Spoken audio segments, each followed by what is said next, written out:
Hey guys, how are you all? Welcome back to my channel. Today we will see what if Naruto finds the Sword of Power. If you enjoy then please like, share and do comments. So, Arrow Sennin, what jutsu are you gonna teach me? Naruto excitedly exclaimed, as he was practically bouncing all over the hotel they were staying in. Jiraiya merely shook his head with a grin as he watched his apprentice hardly control his excitement. It had been a little over a week since they began their training journey. And since then, Naruto's excitement had been all over the place. They had reached Kanzaku town a little over an hour ago, when Jiraiya said Naruto's training would begin soon. Since then Naruto hasn't stopped pestering Jiraiya to hurry up and begin his training. Now hold on a second Gaki. Jiraiya jokingly demanded. I have to get in touch with one of my contacts here in Kanzaku. So I can't begin your training just yet. Jiraiya finished, as he looked at Naruto's now somewhat depressed form. But Arrow Sennin, Naruto whined. Jiraiya held up a hand signaling Naruto that he wasn't finished. Naruto reluctantly quieted down, waiting for the Toad Sage to finish speaking. Jiraiya, seeing he had Naruto's attention, continued.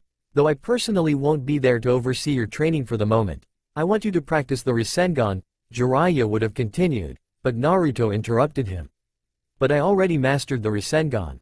Naruto yelled out. Jiraiya narrowed his eyes before he spoke. Oh really? Did you master the Rasengan to the point that you can create with one hand instead of having a shadow clone's assistance? He asked with a raised eyebrow and amusement dancing in his eyes. That made Naruto fall silent for several moments before he spoke. But my Rasengan is fine as it is. Naruto exclaimed, anger lacing his voice. Jiraiya sighed as he shook his head. So you're telling me that you're going to let your hand get cut every time? So you can use the Rasengan? Jiraiya questioned. Naruto fell silent as the battle with Kabuto and Orochimaru flashed through his mind. He only managed to get Kabuto with the Rasengan because he let his hand nearly get stabbed with a kunai. Just so he could hold Kabuto in position. And that's why I need more jutsu. He stubbornly yelled. Jiraiya's eyes narrowed slightly. You're telling me that the jutsu created by the Yondaime Hokage isn't good enough? Jiraiya quietly and slowly said. In that moment Naruto froze.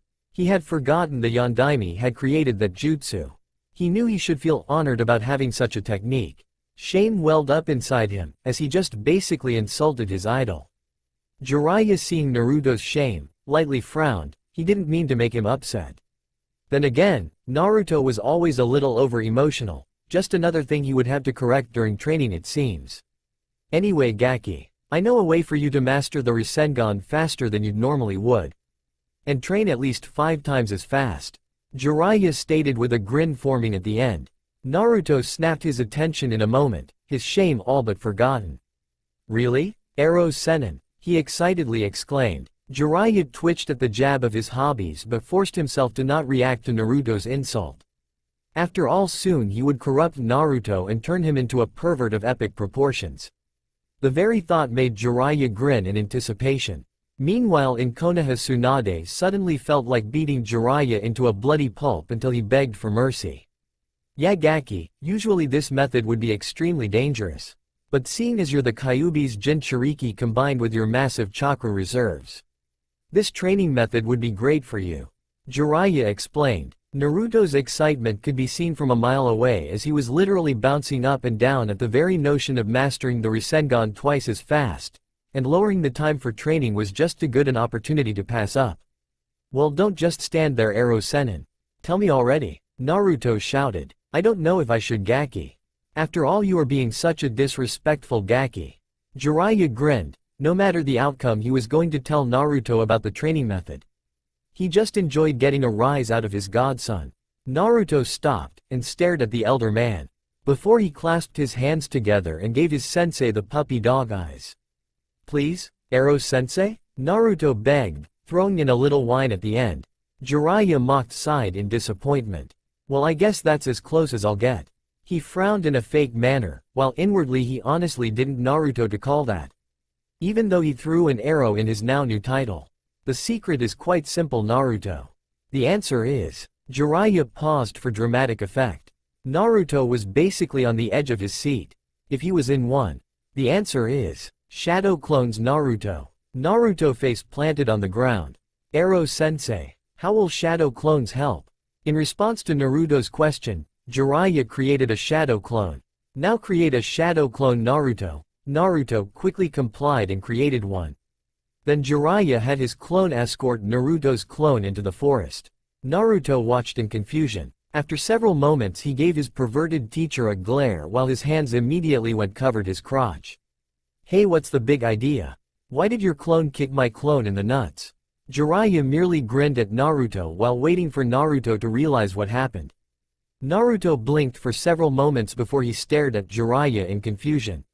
Hey Arrow-sensei, what was that? Jiraiya went into lecture mode as Naruto called it.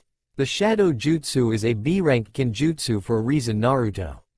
You see, not only does it require Jonin-level chakra reserves, it sends a mental feedback to the user, allowing the user to gain the Shadow Clone's experience. He explained. Naruto stared at Jiraiya with a starry gaze. You mean? Naruto trailed off in a hopeful and excitement tone. Yep, we're going to utilize the full capacity of the Shadow Clone Jutsu to train you. Jiraiya grinned. Get some clones created Gaki and get to work on truly mastering the Rasengan. Naruto didn't waste any time in creating a small army of Bunshins and getting straight to work on mastering the Rasengan. Jiraiya gave his godson a proud look before he quietly left his student in the clearing. Naruto panted in exhaustion as he knelt in the clearing. It was already nearing nighttime as the sun was beginning to set over the horizon, casting the sky in a blue, orange and red hue. The entire day he had trained with the help of his clones to perfect the Rasengan. It may have taken the whole day. But finally, after creating so many clones and after dozens of failed attempts, Naruto could proudly say he can finally create the Rasengan nearly instantly with one hand. Naruto gave a prideful grin as he held out his hand and formed a Rasengan almost instantly. One formed in his hand. The blue spiraling sphere always fascinated Naruto. The way it spiraled constantly, the bright glow that it gave, and the way it was perfectly round and big enough to hold in your hand. It didn't look so dangerous, and yet it was one of the most feared jutsu in the elemental nations, created by the Yondaime Hokage, second only to the Yondaime's famed Hiraishin. Just as Naruto was going to dismiss the Rasengan, a clapping sound echoed across the clearing, followed by a soft and enticing voice. Well, that was quite amazing. I was watching you the entire day and I still can't believe you're still here. Not to mention you didn't give up no matter how hard it seemed. The second Naruto heard the voice, he spun around to face the person who startled him, and his breath slightly hitched in his throat while a slight blush crossed his features at the sight that was before him. There, standing the branch of a tree, was a girl even prettier than his Sakura. No, scratch that. This was the most beautiful girl he ever saw, period. She long silvery white hair reaching just past her knees, tied in into two pigtails on the sides of her head, held by black ribbons with Heim-style bangs. Two bags framed her face and stopped at her chest. Her face was heart-shaped with smooth pale skin, a small and cute nose, pink eyes with slits for pupils. Her eyelashes were slightly curved and long, and her lips were pink, and Naruto could tell it wasn't lipstick, they were naturally like that. And her mouth was set into a teasing smirk, as if she knew he was admiring her beauty and she wasn't afraid of you admiring her as long as you don't undress her with your eyes. And Naruto was certain he saw slightly longer and sharper than normal canines. But he was probably imagining it, right? Another thing he registered was how petite she was. But strangely it seemed to suit her, and just add to her beauty. She wore a black shirt with dark red spiraling bats on the back. She had gray shorts that reach her knees, leaving the rest of her slender legs exposed. She had black sandals with dark red strappings. She had a belt wrapped around her waist that held an assortment of pouches. Naruto didn't know what they held, but he assumed they were kunai and shurikens in there. At least he thought so. Once he was done taking in the girl's appearance, he just stared. And the girl just stared right back with that teasing smirk still on her face. Soon Naruto just pointed his finger at her and shouted, "You were watching me the entire day," he exclaimed with widened eyes. The white-haired girl giggled cutely. "Is that a problem?" she asked in teasing manner, as if she wasn't just spying on someone. "Is that a problem? Of course that's a problem, you can't just spy on people," he shouted, pointing at her in an accusing manner. "My name is Shiroi, what's yours?" she asked, completely ignoring his reaction to her spy watching. Yes, watching. No one told her what to do. No one. Naruto, completely forgetting the fact she spied on him, instantly grinned and pointed his thumb at himself. My name is Uzumaki Naruto. Future Hokage of Konoha, Datbeo. Shiroi tilted her head slightly. Datbeo? She said with an elegantly raised eyebrow. Naruto sheepishly scratched his head. Sorry, it's a verbal tic. He sheepishly chuckled. She blinked several times before she giggled.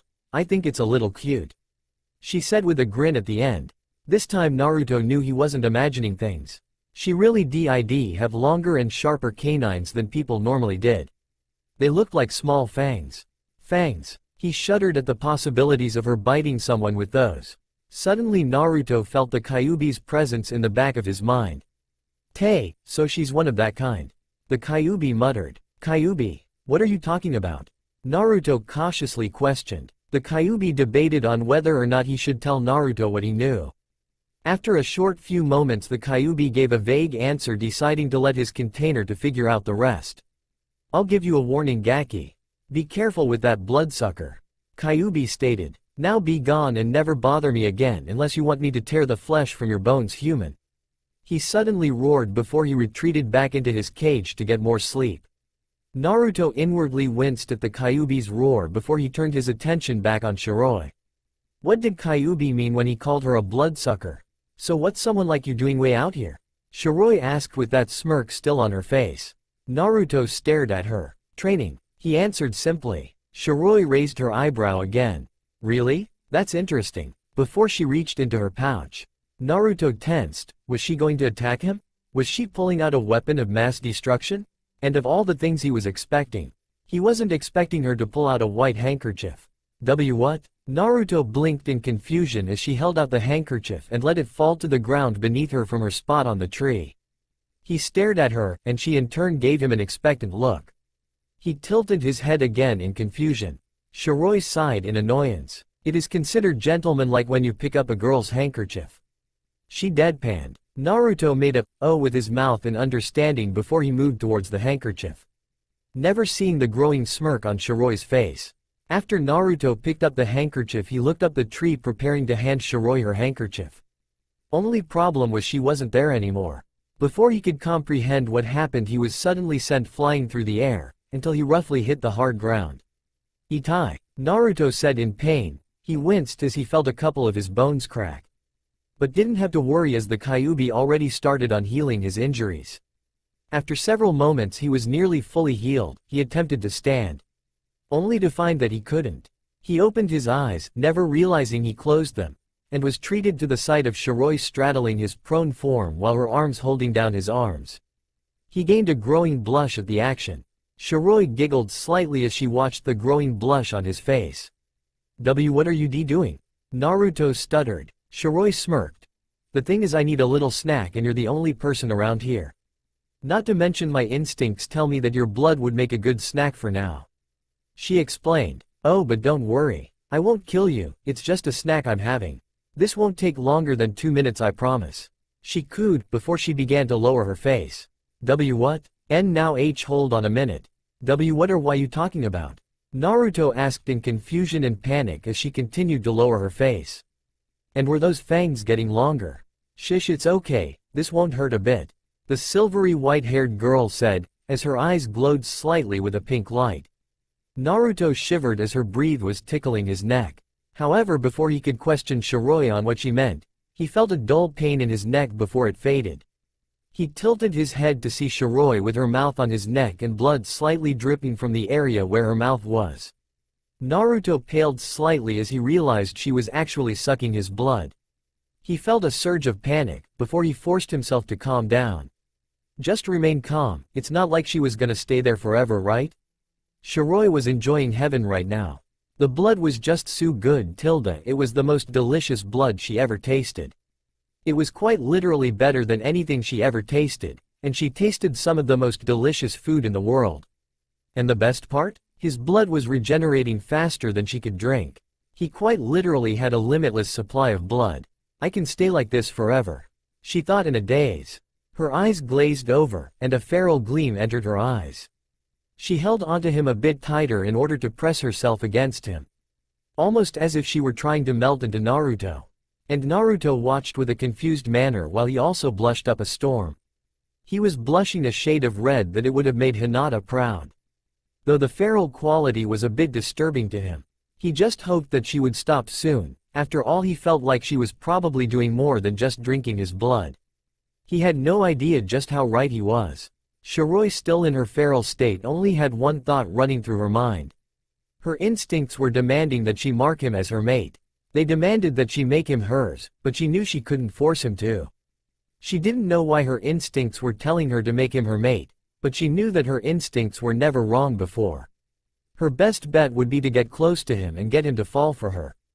And maybe, just maybe, she could see why her instincts demanded to make him her mate. Though she did have a method of truly knowing him. But she didn't like doing that. Not only was it an invasion of privacy, it was a total mind fuck.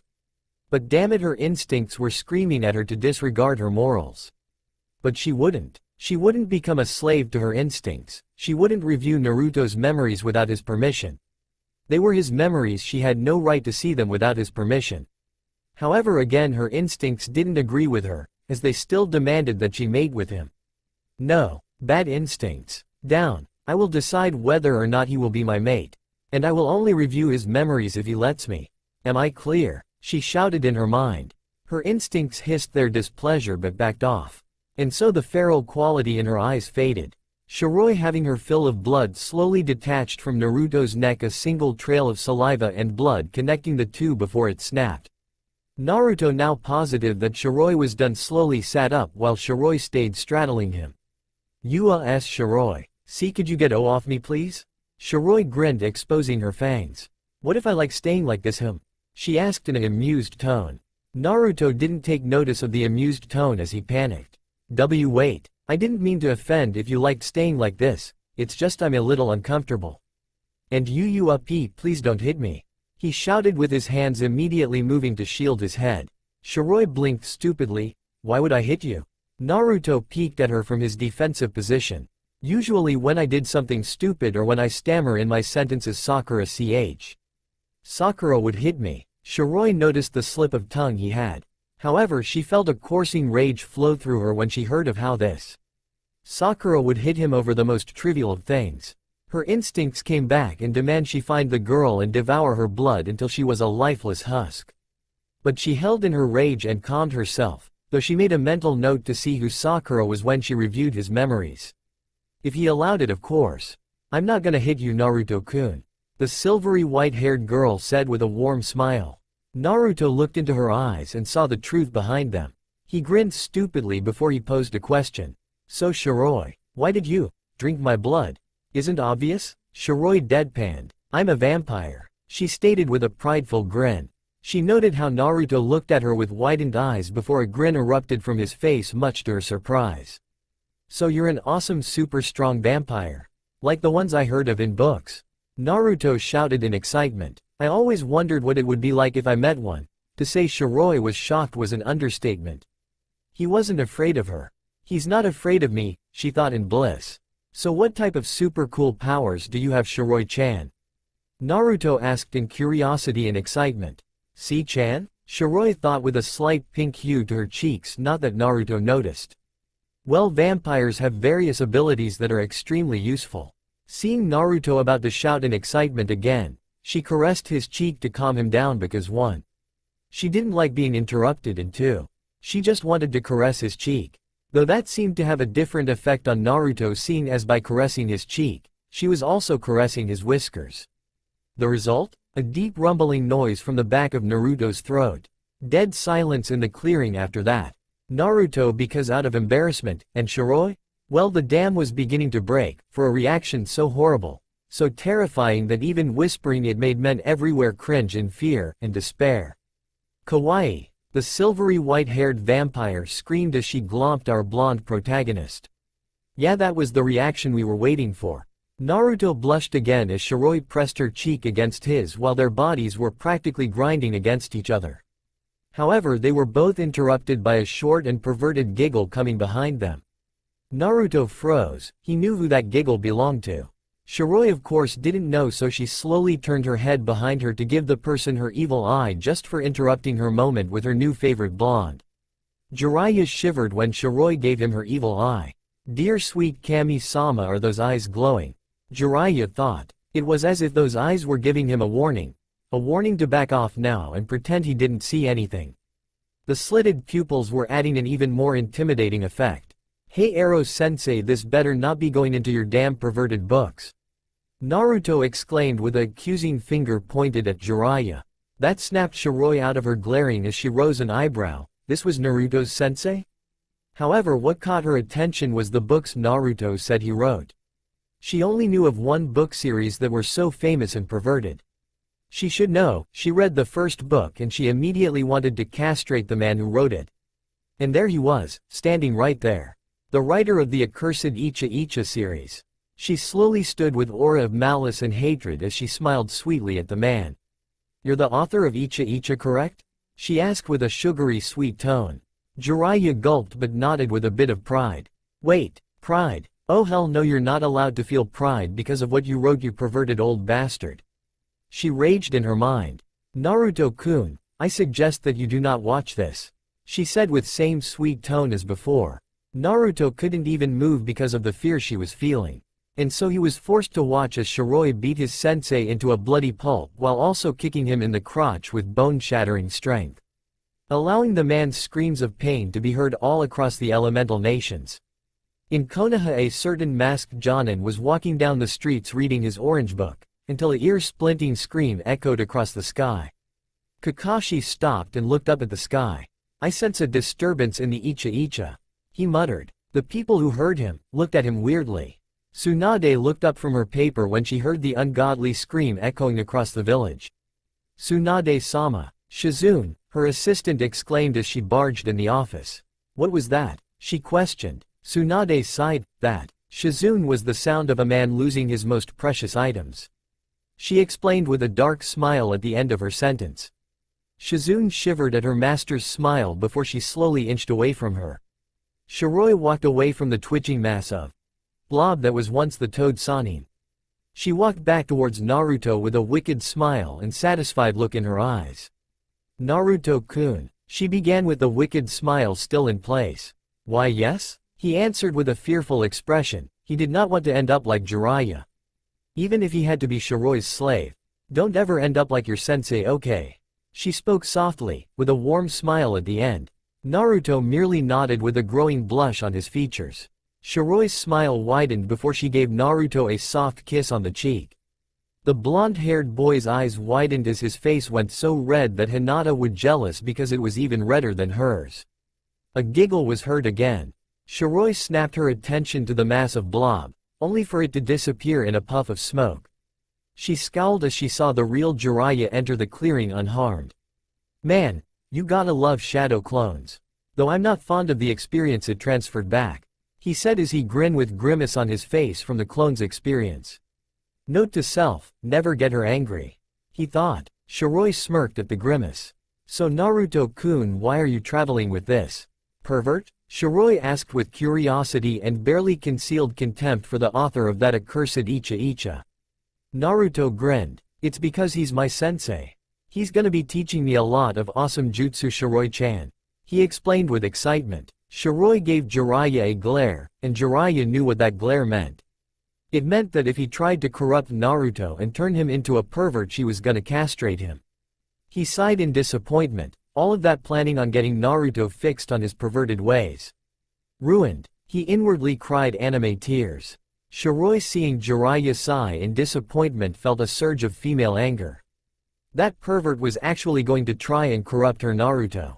Wait, when did Naruto become hers? It didn't matter, because she actually liked the idea of him belonging to her. And goddammit, when she wanted something she'll get it. So if she wanted Naruto, then she was gonna get him. When she got him to fall in love with her, she'll make her move. She just had to be patient. Jiraiya noticed the predatory gleam in her eyes as she looked at Naruto, and he inwardly smirked. Naruto really needed a girl in his life, plus he needed to get past the other girl, Sakura. In Jiraiya's opinion, the pink-haired girl didn't deserve Naruto's attention. But this girl, Maybe she can take Naruto's attention away from Sakura. Okay Gaki, you can hang out with your girlfriend another time. It's time to rest up in a hotel. Because we're leaving Tanzaku first thing tomorrow. Jiraiya stated. Naruto stuttered as the notion that Shiroi was his girlfriend. I mean, why would a girl as beautiful as her want him as a boyfriend? The stray thought depressed for a moment. Shiroi didn't deny the girlfriend joke. And it was the opposite really, as she found herself giving Naruto a predatory grin. Uzumaki Shiroi. It has a nice ring to it. She blissfully thought. Well, time to go Gaki. Jiraiya said before he turned to Shiroi. I glad you kept my student company, Kami knows he needed it. Jiraiya grinned. Shiroi tilted her head slightly. What did he mean by that? Okay, by Shiroi-chan. It was nice meeting someone as awesome as you. Naruto said in slight disappointment. Shiroi grinned. Hey now, you didn't think you two were the only ones traveling the elemental nations, did you?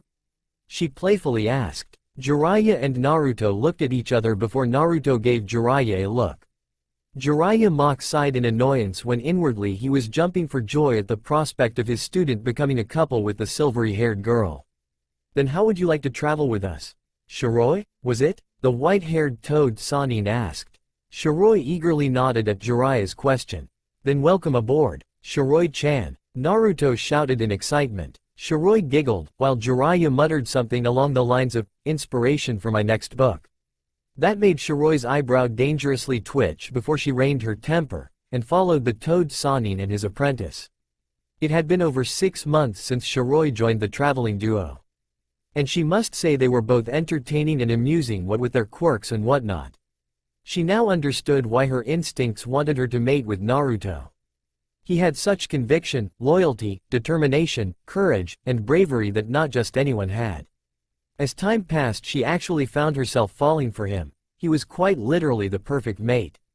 The fact that his blood was delicious was only a bonus tilde. Even when during training, when Jiraiya demanded he do something that seemed impossible, he would whine at first but would comply and do the exercise without complaint.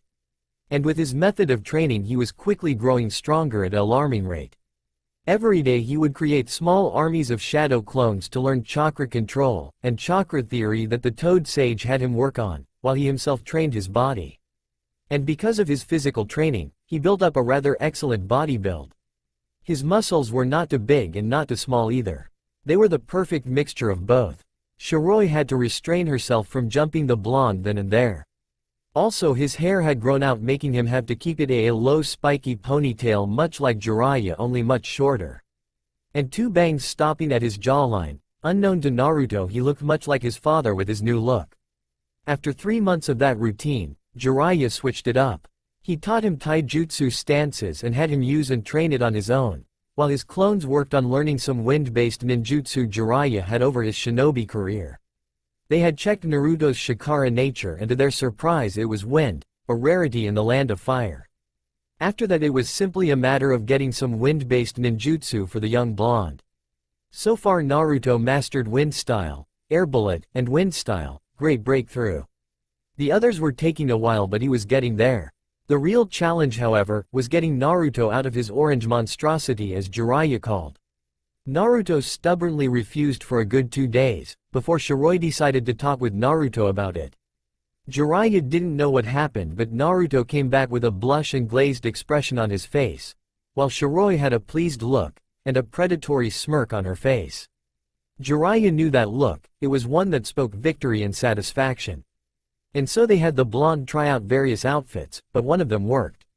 However, Naruto picked clothes he actually liked other than orange-related clothing. And they were surprised with what Naruto picked out. They had Naruto try it on and they both agreed it was an excellent choice. The clothes he had weren't things a shinobi would normally wear, but then again Naruto was always different and unpredictable. So imagine their surprise when Naruto out with his new robes on. They were largely gray in color.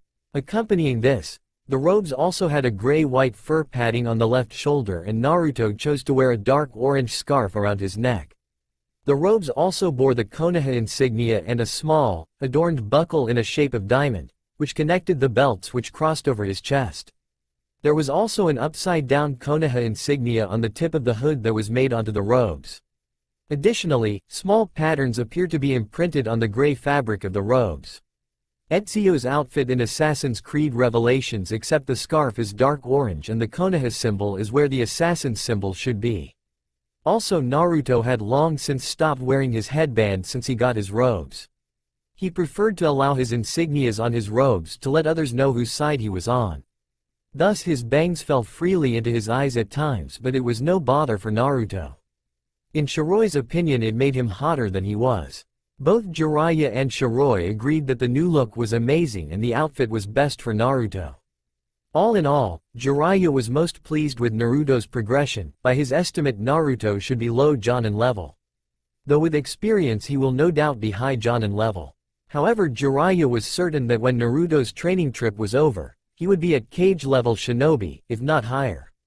He just needed to progress more, and gain experience, and he will no doubt be one of the strongest shinobi in history.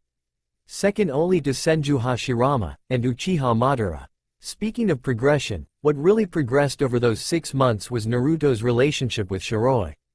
At first it just them being simple friends, then gradually over time they spent more time together. Learning about each other and finding their favorite hobby of showing their displeasure with Jiraiya whenever he was peeking into hot springs. Then they began to go on dates. It was awkward at first, but they managed to dissipate the awkward air with talking, going to dinner, and finally watching the sunset together. Then the two were basically inseparable, and every time a girl would give Naruto an interested look she would glare at them until they looked away. Jiraiya tried to separate them at one point and he ended getting thrown through a wall by Shiroi while Naruto kept glaring at him for a whole hour. He didn't even blink, which creeped Jiraiya out. They learned a lot of things about each other. Shiroi learned that Naruto, despite having idiotic moments, was actually surprisingly cunning and smart. She learned he played pranks on his entire village, which made her laugh hysterically at the pranks he pulled. He loved ramen, his dream was to become Hokage, and that he would do anything to protect his precious people, as he put it. Of course she asked if that included her even if it was a joke. His answer made her heart swell with love and admiration for the blonde. I would protect most of all Shiroi, after all you are one of my most precious people. That was his answer, and it warmed her heart to hear that. And Naruto learned a lot about Shiroi in turn. He learned she loved sunsets and the moonlight that bathes her at night, which made sense seeing as she was a vampire. She loved drinking his blood, which had become hobby, so pretty much Naruto isn't affected when she drank his blood. Her favorite food was caramel apples, because in her opinion it is both a sweet and healthy fruit. And she absolutely adored foxes for some reason. That earned her some points from the Kyuubi. As such, the Kyuubi silently approved of her mating with his container. He learned that she hated snakes, wolves, raccoons, and arrogance. When asked why all she was, you try being surrounded by a shitload snakes, wolves, and raccoons, all of them hungry mind you. And the reason why you were surrounded by them in the first place is because you were too arrogant. Naruto nodded in understanding, and left at that. However, after 6 months Shiroi was finally going to ask Naruto if she could review his memories after all. She was starting to get curious on why Naruto was always a little reluctant on the subject. Which led to their current situation with Shiroi sitting in front of Naruto with her legs crossed while they were just outside the outskirts of Shukuba town. A fair distance away from Konoha. Jiraiya had left them so he could meet with one of his contacts, when both Shiroi and Naruto knew he was just gonna go peek on women in the hot springs. Shiroi let him go because she wanted to be alone with Naruto when he asked him her question. So what did you need me for, Shiroi-chan? Naruto asked with a tilt of his head with his eyes showing curiosity, as he removed his hood from his head. He had gotten a habit of keeping his hood up at all times. When asked why, he merely said he wanted to keep the mysterious air around him. Plus it was funny watching others try to see past his hood by carefully trying to peek under it. Shiroi looked Naruto dead in the eye, showing the seriousness of the situation. Naruto, I have a little trick that will let me see your memories. I would like to see them. That is if you'll let me. She decided to just get out with it and be blunt about it. Naruto hesitated, and he uncertainly looked into her eyes. If she wanted to see his memories, then that would mean she would learn about Kyuubi. Would she begin hating him just like the rest of Konoha? He couldn't bear it if she began hating him. After all, he had fallen for the girl a while ago. She was just so beautiful, kind when she wanted to be, and she had a strong personality. If she began hating him, then Naruto would forever give up on love. Inside his mind, Kyuubi snorted. The girl was a vampire, and vampires were always treated as outcasts by humans. As such, she would judge him just because he was in his container. The boy had trust issues, the Kyuubi decided. Shiroi, seeing Naruto's distraught and hesitation, smiled reassuringly. "It's okay, Naruto-kun. I promise my opinion of you won't change," she assured. That was all Naruto needed to know as he nodded with resolutely. "So, how does this work, Shiroi-chan?" he asked. "It's quite simple. You see, for vampires, blood is our primary source of strength. It heals us faster than we normally would, it replenishes our strength when we are exhausted, and at times if we have enough we could temporarily become a Shinso vampire," she lectured. Seeing she had Naruto's attention, she continued. "Another useful ability is to see the memories of the person we drink blood from," she explained. "How does that work?" Naruto asked with a raised eyebrow. "I don't really know, to be honest. All I know is that it's all about genetics in our DNA. Apparently somehow our blood stores our memories. I don't even know how's that possible," she shrugged. Naruto merely sighed in annoyance. That would have been useful to know. "So, what do I have to do?" Shiroi grinned. "Isn't obvious?" She deadpanned as her canines grew longer. "Of course," Naruto blankly said, however he had a smile on his face when he said that. He removed his scarf, and exposed his neck by tilting until his bare neck was exposed to the world.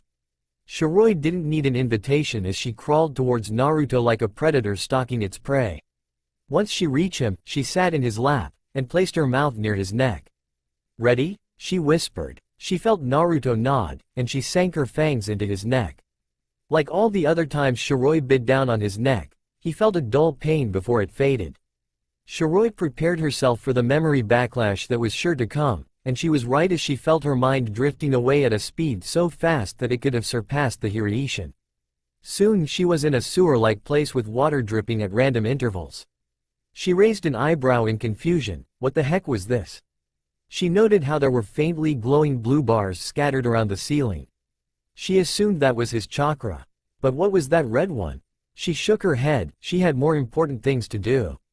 Like finding a door labeled memories. So she wandered, and wandered, and wandered, until her eyes started twitching.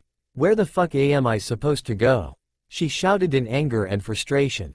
The red bar glowed brightly before a small ball of red chakra appeared in front of her.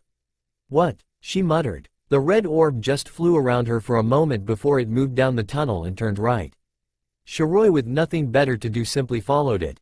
After countless seconds of following the strange little ball, she saw it stop at a white door with a gold plating labeled memories on it. She looked at the little orb and gave it a thankful look.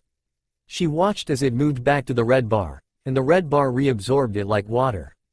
She looked at the door, took a deep breath before she entered it. Inside she dozens of screens. She looked around in confusion before the little orb of red energy came back and positioned itself over a small button which said start at the bottom. "You're really helpful, aren't you, little guy?" She giggled before she turned her attention on the button. She pushed the button, and so her torment as she watched Naruto's first 12 years of his life. She could do nothing but watch as food vendors harshly threw him out of shops without even a second glance. She watched as he was kicked out of the orphanage at the age of 5. She watched the beatings he received for simply walking down the street with a small smile. She watched as he tried to play with other children, only for their parents to take them away and glare at him with contempt and hatred. She watched every single detail, not leaving anything out. She watched his happiest moments to his moments of despair. She watched everything, all the way up to his training trip with Jiraiya. When it was all over, there was an eerie silence in the area. Shiroi's bangs overshadowed her eyes, and soon an aura of pure malice and hatred erupted from her. She slowly lifted her head, and her slitted pink eyes were glowing a menacing pink. Her iris and pupils disappeared and all that remained was her menacing pink glowing eyes. Her aura began getting darker. Kyuubi watched in interest as her aura became even darker and more malicious than his. If the Kyuubi were honest with himself, he would admit to feeling a small shiver of fear going through his spine.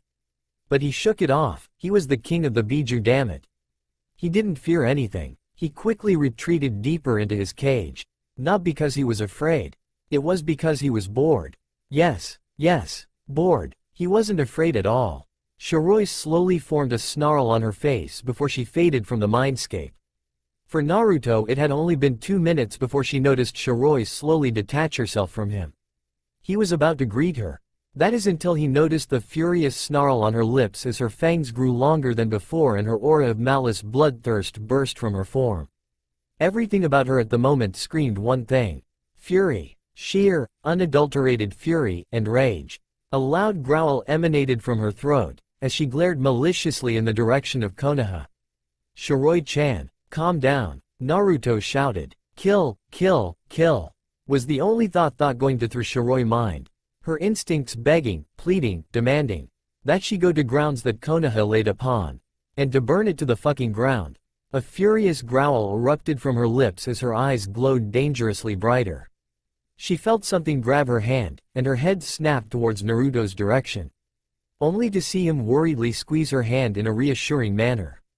"Shiroi-chan, please come back to me," he said with a pleading tone. Slowly Shiroi's features returned to normal, her pink iris and slitted pupils returned.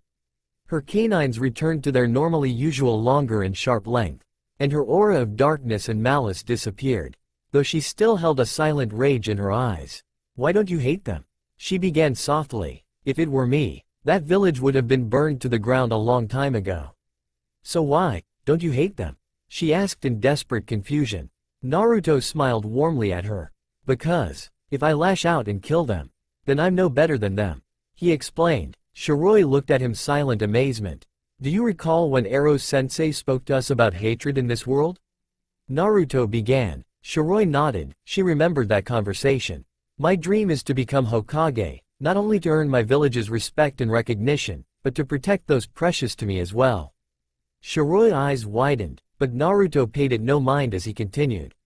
"Ero-sensei said that there was too much hatred in this. I want to do something about this hatred. I still want to become Hokage. But that can wait. My new dream is to rid the world of this hatred that has been brewing for a long time. It may seem impossible now, but I know true peace can be achieved. So if there is a such thing as true peace, then I'll seize it." Naruto shouted with a bright smile. Kyuubi listened to Naruto's speech in interest and a slight, hopeful look in his eyes. "Naruto, are you the one old man Rikudo spoke of?" the Kyuubi thought. Shiroi stared at Naruto in admiration and awe. This boy, no, this man was truly something else. He was a gift from Kami-sama which others took for granted. She decided. This was the only male worthy of becoming her mate. The only male she would ever touch, and the only one she will truly love. "Naruto," she lovingly said. "Yes?" He tilted his head in confusion. He didn't have time to react as Shiroi's soft pink lips connected with his. His eyes widened for a moment, before they slowly closed and he leaned into the kiss. The kiss began to get more heated as Shiroi straddled him while their tongue battled for dominance. In the end Shiroi won because her feral instincts provided her with the edge she needed. She eagerly explored Naruto's mouth to all of its contents, getting a small moan from Naruto. After 3 minutes she pulled back with a trail of saliva connecting them before it snapped. "Wow," Naruto uttered. "So, what does this make us?"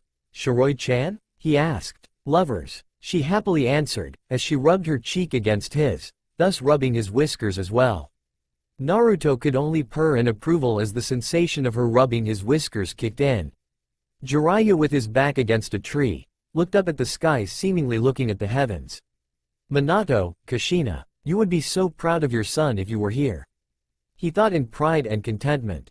A perverted expression crossed his face at the thought of catching both Shiroi and Naruto in the act, but decided against for his own safety. He happily began thinking of what he was going to teach Naruto next. Perhaps I'll teach him wind manipulation. That way he can find a way to complete the Rasengan. Then I'll teach him some meditation. After that I'll let Pa take for sage training. And for the rest, he'll take some A or B ranked missions." With his new training regime for Naruto completed, his form disappeared in a burst of speed, deciding it was best he let the newly formed couple enjoy their time together. Jiraiya was currently facing something so horrible, so frightening, and possibly suicidal if he keeps trying to talk his way out of it. What could Jiraiya possibly be doing that was so frightening and horrific, you may ask? Well, the answer was quite simple. No, we just became a couple. And now you want us to be separated for an entire month. Just for some stupid sage training. I refuse to allow it.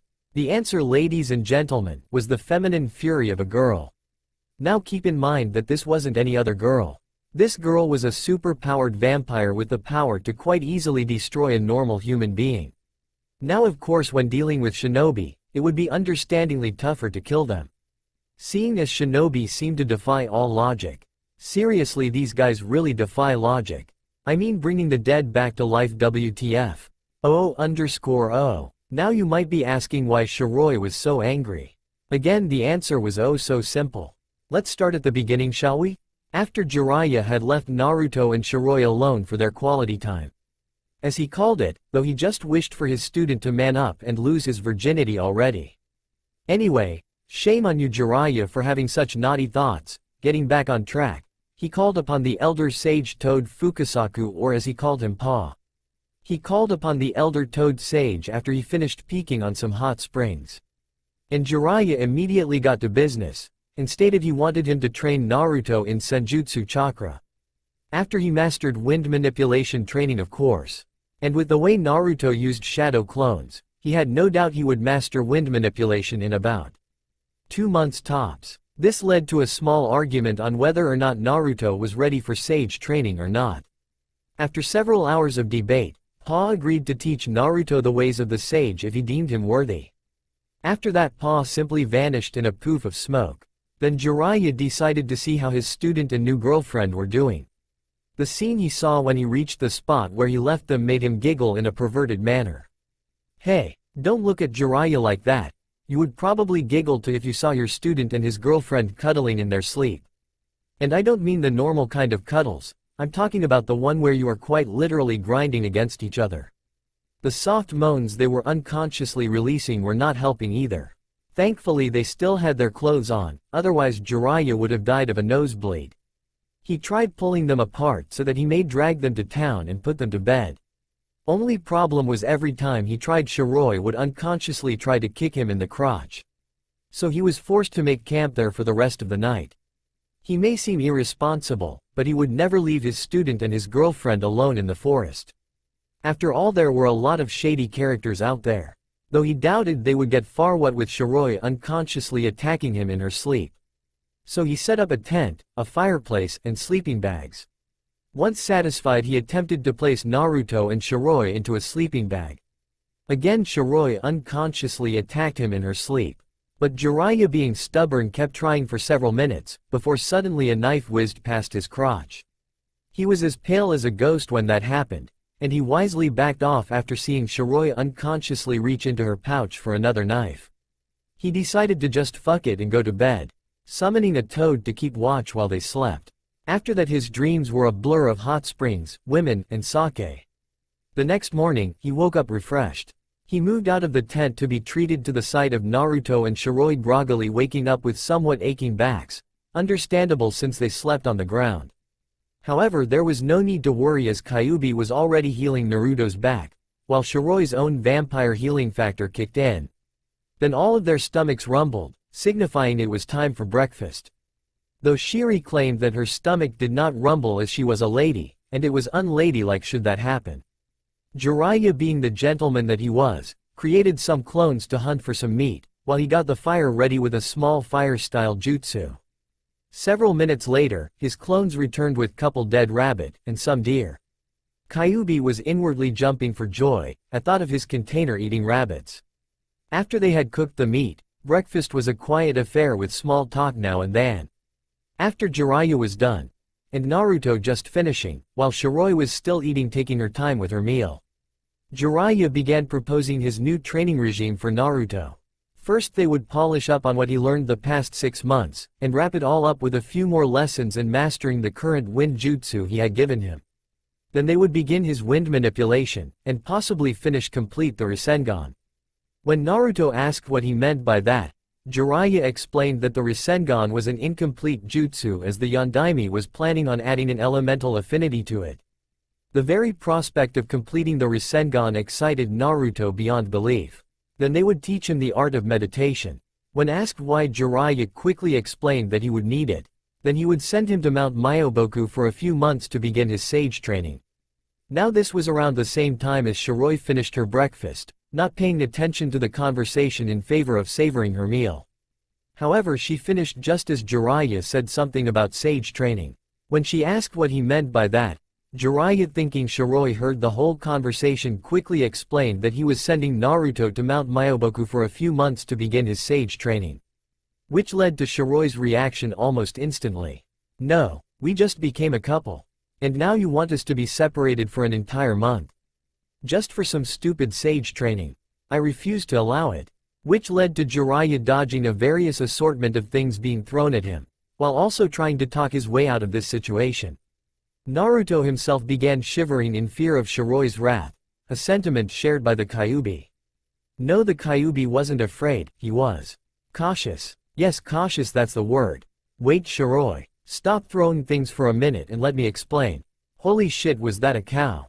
Jiraiya exclaimed. Moo. The cow mooed as it flew through the air. Where the hell did she get a cow? Don't answer that question, it'll just confuse us more than we already are. Jiraiya opened his mouth to speak again, but his eyes widened in pure fear when Shiroi summoned her most dreaded weapon. The frying pan, a female's ultimate weapon of retribution. Jiraiya screamed like a little girl as the frying flew towards at speeds that would make even the Yondaime jealous. It was in slow motion as the frying pan slammed into Jiraiya's face. Time seemed to stop for a moment, before it fast-forwarded, and Jiraiya was forced to do cartwheels in midair because of the force of the blow. The toad Sannin landed on the ground with a loud thud. Jiraiya pathetically moaned in pain as he got up. What the hell are you trying to kill me? He exclaimed with an accusing finger pointed towards Shiroi. Shiroi merely stared blankly at Jiraiya. You know, thinking about it now, it wouldn't be that good of a thought to kill Jiraiya. Because not only would Akatsuki be all over Naruto with Jiraiya, but also WHO would train Naruto? Though she didn't like it, Jiraiya was the best bet for training Naruto. She just had to make sure he didn't try corrupting him when she wasn't looking. You hear that, Jiraiya? She's watching you, like a damn hawk. No arrow, Gigi. I'm just a little angry that you're planning on taking away Naruto-kun for 3 months, after we just became a couple. She huffed. Hey, wait a minute, when did I say that? Jiraiya yelled in confusion. You said you were taking away Naruto-kun for a whole 3 months. Don't you dare lie to me. She snapped. Shiroi-chan? How much of our conversation did you hear? Naruto spoke, now sure that Shiroi wrath was somewhat sedated. Shiroi titled her head in a cute and confused manner. To be honest, all I heard was something about sage training, and a few months. She sheepishly answered. Jiraiya twitched before he sighed. First I'm going to give Naruto the basics of wind manipulation, then we're going to train him in that for at least 2 months. Then I'm gonna give Naruto some lesson on meditation for however long it takes, after that then I'll take Naruto to Mount Myoboku. He explained. Shiroi blinked, before she sheepishly chuckled. Sorry, she said with a bright smile. 2 months she had with Naruto, even though he would be gone to begin this sage training, she had no problem with it. Though a part of her wanted to go with Naruto, but she didn't want to seem selfish. But she can't help but wish to be able to go to Mount Myoboku with him. She didn't want to be alone again.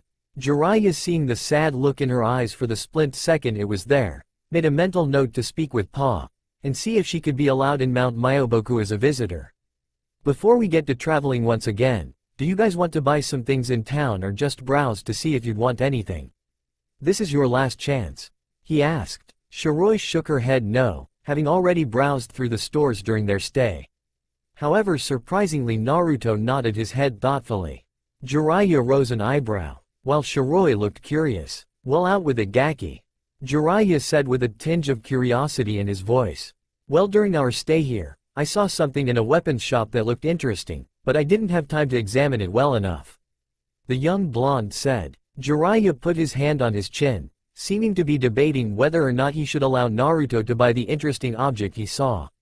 After several moments of debate, Jiraiya nodded, giving his student approval. Naruto grinned, before he quickly ran into town. Both Shiroi and Jiraiya blinked, before they glanced at each other, and quickly followed the excited blonde. After several minutes of both Shiroi and Jiraiya looking for Naruto, they caught a glimpse of him entering a weapons store. They entered and were treated to an assortment of weapons of various types and sizes. However, they paid them any mind as they quickly found Naruto, who was at the front desk, paying special attention to a pair of bracers on the walls. The bracers were somewhat interesting to them, and a little strange. They consisted of what seemed to be a retractable blade, that appeared to be in conjunction with a protective bracer. As such, it seemed the retractable blade could be discreetly extended or retracted, making it a valuable tool for assassinations. The hidden blades from Assassin's Creed, except without the assassin's insignia. They had no idea what it was capable of, but it didn't seem capable of much seeing how it was so old and rusted. Naruto, however, seemed to be intently watching the bracers as if they would disappear at any moment. He had no idea why, but he felt drawn to those bracers. He felt the Kyuubi's presence in his mind once again, seeming to come right when he was confused or needing a little help. I'm surprised there were even a pair of those left. The hidden blades. Truly useful when performing discreet assassinations. Kyuubi uttered. Kyuubi, you know what this is? Naruto thought in surprise. Of course I'm familiar with those things. A clan during the clan wars, and during the first, second, and third shinobi wars used them quite often before they were nearly wiped out. Kyuubi gruffly explained. Specifically, the Uzumaki clan both created and used them often. Not that I would tell you that, Naruto. Kyuubi thought as he retreated into his cage. I see, Naruto whispered. He spent several more minutes gazing upon it, before he rang the bell, and waited for the owner of the store to come along. Why would you want something like that, Naruto? It looks like a hunk of junk to me. Jiraiya gruffly said. Shiroi merely stared at the bracers, silently admiring them. Obviously Jiraiya did not know the sentimental value, and the time spent into making such an advanced type of weapon. It looked ancient, and yet more technologically advanced than anything in the elemental nations. How may I help you? A raspy voice called out to them. An elderly gentleman now stood in front of the counter, his gray hair falling just above his shoulders. While wrinkles were nearly all over his face and forehead, he wore a traditional red robes with blue feathers adorning the fabric. Yes, you can. Thank you for your time, sir. Naruto politely began. During his training with Jiraiya, the Elder Toad Summoner managed to beat respect for elders into Naruto's brain. I've got all the time in the world, laddie, now what do you need? The old man warmly said. Those bracers on the walls. How much are they? Naruto asked. Oh, you've got a good eye, lad. Not many people can see the true value of such a artfully crafted weapon like that. For years now it's just been sitting there, collecting dust. I'll tell ya what, lad. I'll give to ya for free if you promise to repair it and use to its full potential. Deal? The elder offered with an old grin at the end. Naruto gasped in disbelief, but after several minutes he hesitantly nodded. The elder smiled happily, before he removed the bracers from the wall, wrapped it around in a black cloth, and handed them to Naruto. Remember your promise, lad, the elder reminded. Naruto nodded happily as sealed it into the storage seal he placed in his left arm. Once that was done, Jiraiya, Shiroi, and Naruto bid the elderly man farewell, and left the shop soon after that. Leaving the town, Naruto couldn't help but wonder how he was going to repair the hidden blades? As Kyuubi called it. Yes, the hidden blades. He couldn't help but wonder how he was gonna repair something so complicated. Seriously, I don't understand why we wasted our time with something as useless as those. Jiraiya grumbled. Naruto twitched. Jiraiya's complaints over the subject were really annoying him so far. It seemed that sentiment was shared by Shiroi as well, as she spoke in an annoyed and slightly superior tone to Jiraiya. Shut up, Aro Gigi. You just can't understand something as incredible as those bracers Naruto-kun bought. They may seem ancient and useless, but if you looked at them closely you would see that they are more technologically advanced than anything in the elemental nations. Jiraiya snorted. Please, those things? Technologically advanced? Peeved, and I'm the pedophile who likes little boys, he said. While Shiroi and Jiraiya argued, Naruto tuned them out in favor of unsealing his newly acquired hidden blades, and examining them. He silently groaned. Just how was he gonna fix something like this? Kyuubi purred and thought. He could help his container with his dilemma, but what would he gain out of it? He watched as dozens of thoughts raced through his container's mind for several minutes before he sighed. He could not believe he was doing this. Hey Gaki. Kyuubi began. Naruto froze at the Kyuubi's voice before he relaxed slightly. Yes? Naruto answered in curiosity. I know of a way to fix those hidden blades. The massive fox uttered. Really? Naruto thought in excitement. Yes, was the Kyuubi's short response. Naruto was so engrossed in his conversation with Kyuubi that he never noticed Shiroi and Jiraiya stopping a few feet away from him and glancing at each other in confusion. Well, how do we fix it? The blonde thought. It's quite simple, Gaki. My chakra can heal you at alarming rates. What you don't know is that my chakra can heal or restore practically anything to its original state. Kyuubi explained. You mean? Naruto trailed off. Yep. All you have to do is channel a little of my chakra into those blades and I can return them into their original state and maybe add a few enhancements as well. He explained in a bored tone. But what's in it for you? Naruto suspiciously asked. You are my container. And as my container, you represent me. So if you are seen as weak, then I am seen as weak. And I refuse to let that become a reality.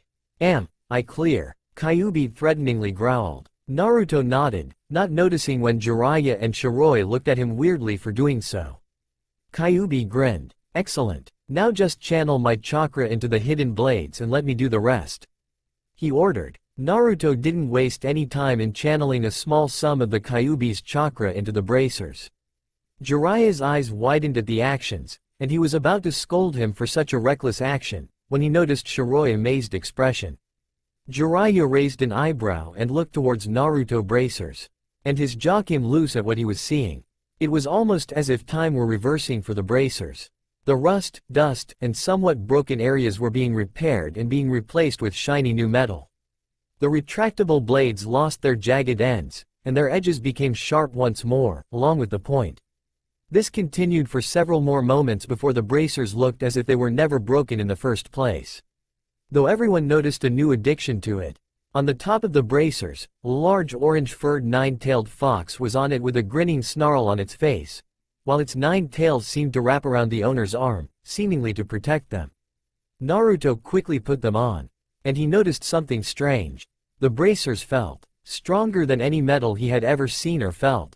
He experimentally flicked his wrists. And to the amazement of everyone except Kyuubi, a foot-long blade extended from it. They all stared at it in awe and amazement. Naruto flicked his wrists once again, and the blade instantly retracted. Shiroi was the first to snap out of her stupor and she gave Jiraiya a fanged grin. So, how does it feel being pedophile? She asked. Jiraiya twitched. Okay, so I was wrong, now get off my back. Jiraiya grumbled. Shiroi giggled before she turned her attention to Naruto only to see him flicking his wrists, testing his newly acquired blades, by having them extend and retract. Shiroi smiled at the expression of awe and fascination on his face. She looked up towards the sky. Things were getting interesting. Naruto, stop playing with the damn blades. And Shiroi, get your ass over here. Let's get traveling already. Jiraiya impatiently shouted. Shiroi gave Jiraiya an annoyed look, before she stepped beside Naruto. Naruto gave her a bright smile. She returned it, and they both followed the perverted toad Sannin. Just as Jiraiya expected, it had taken only 2 months for Naruto to nearly master wind manipulation.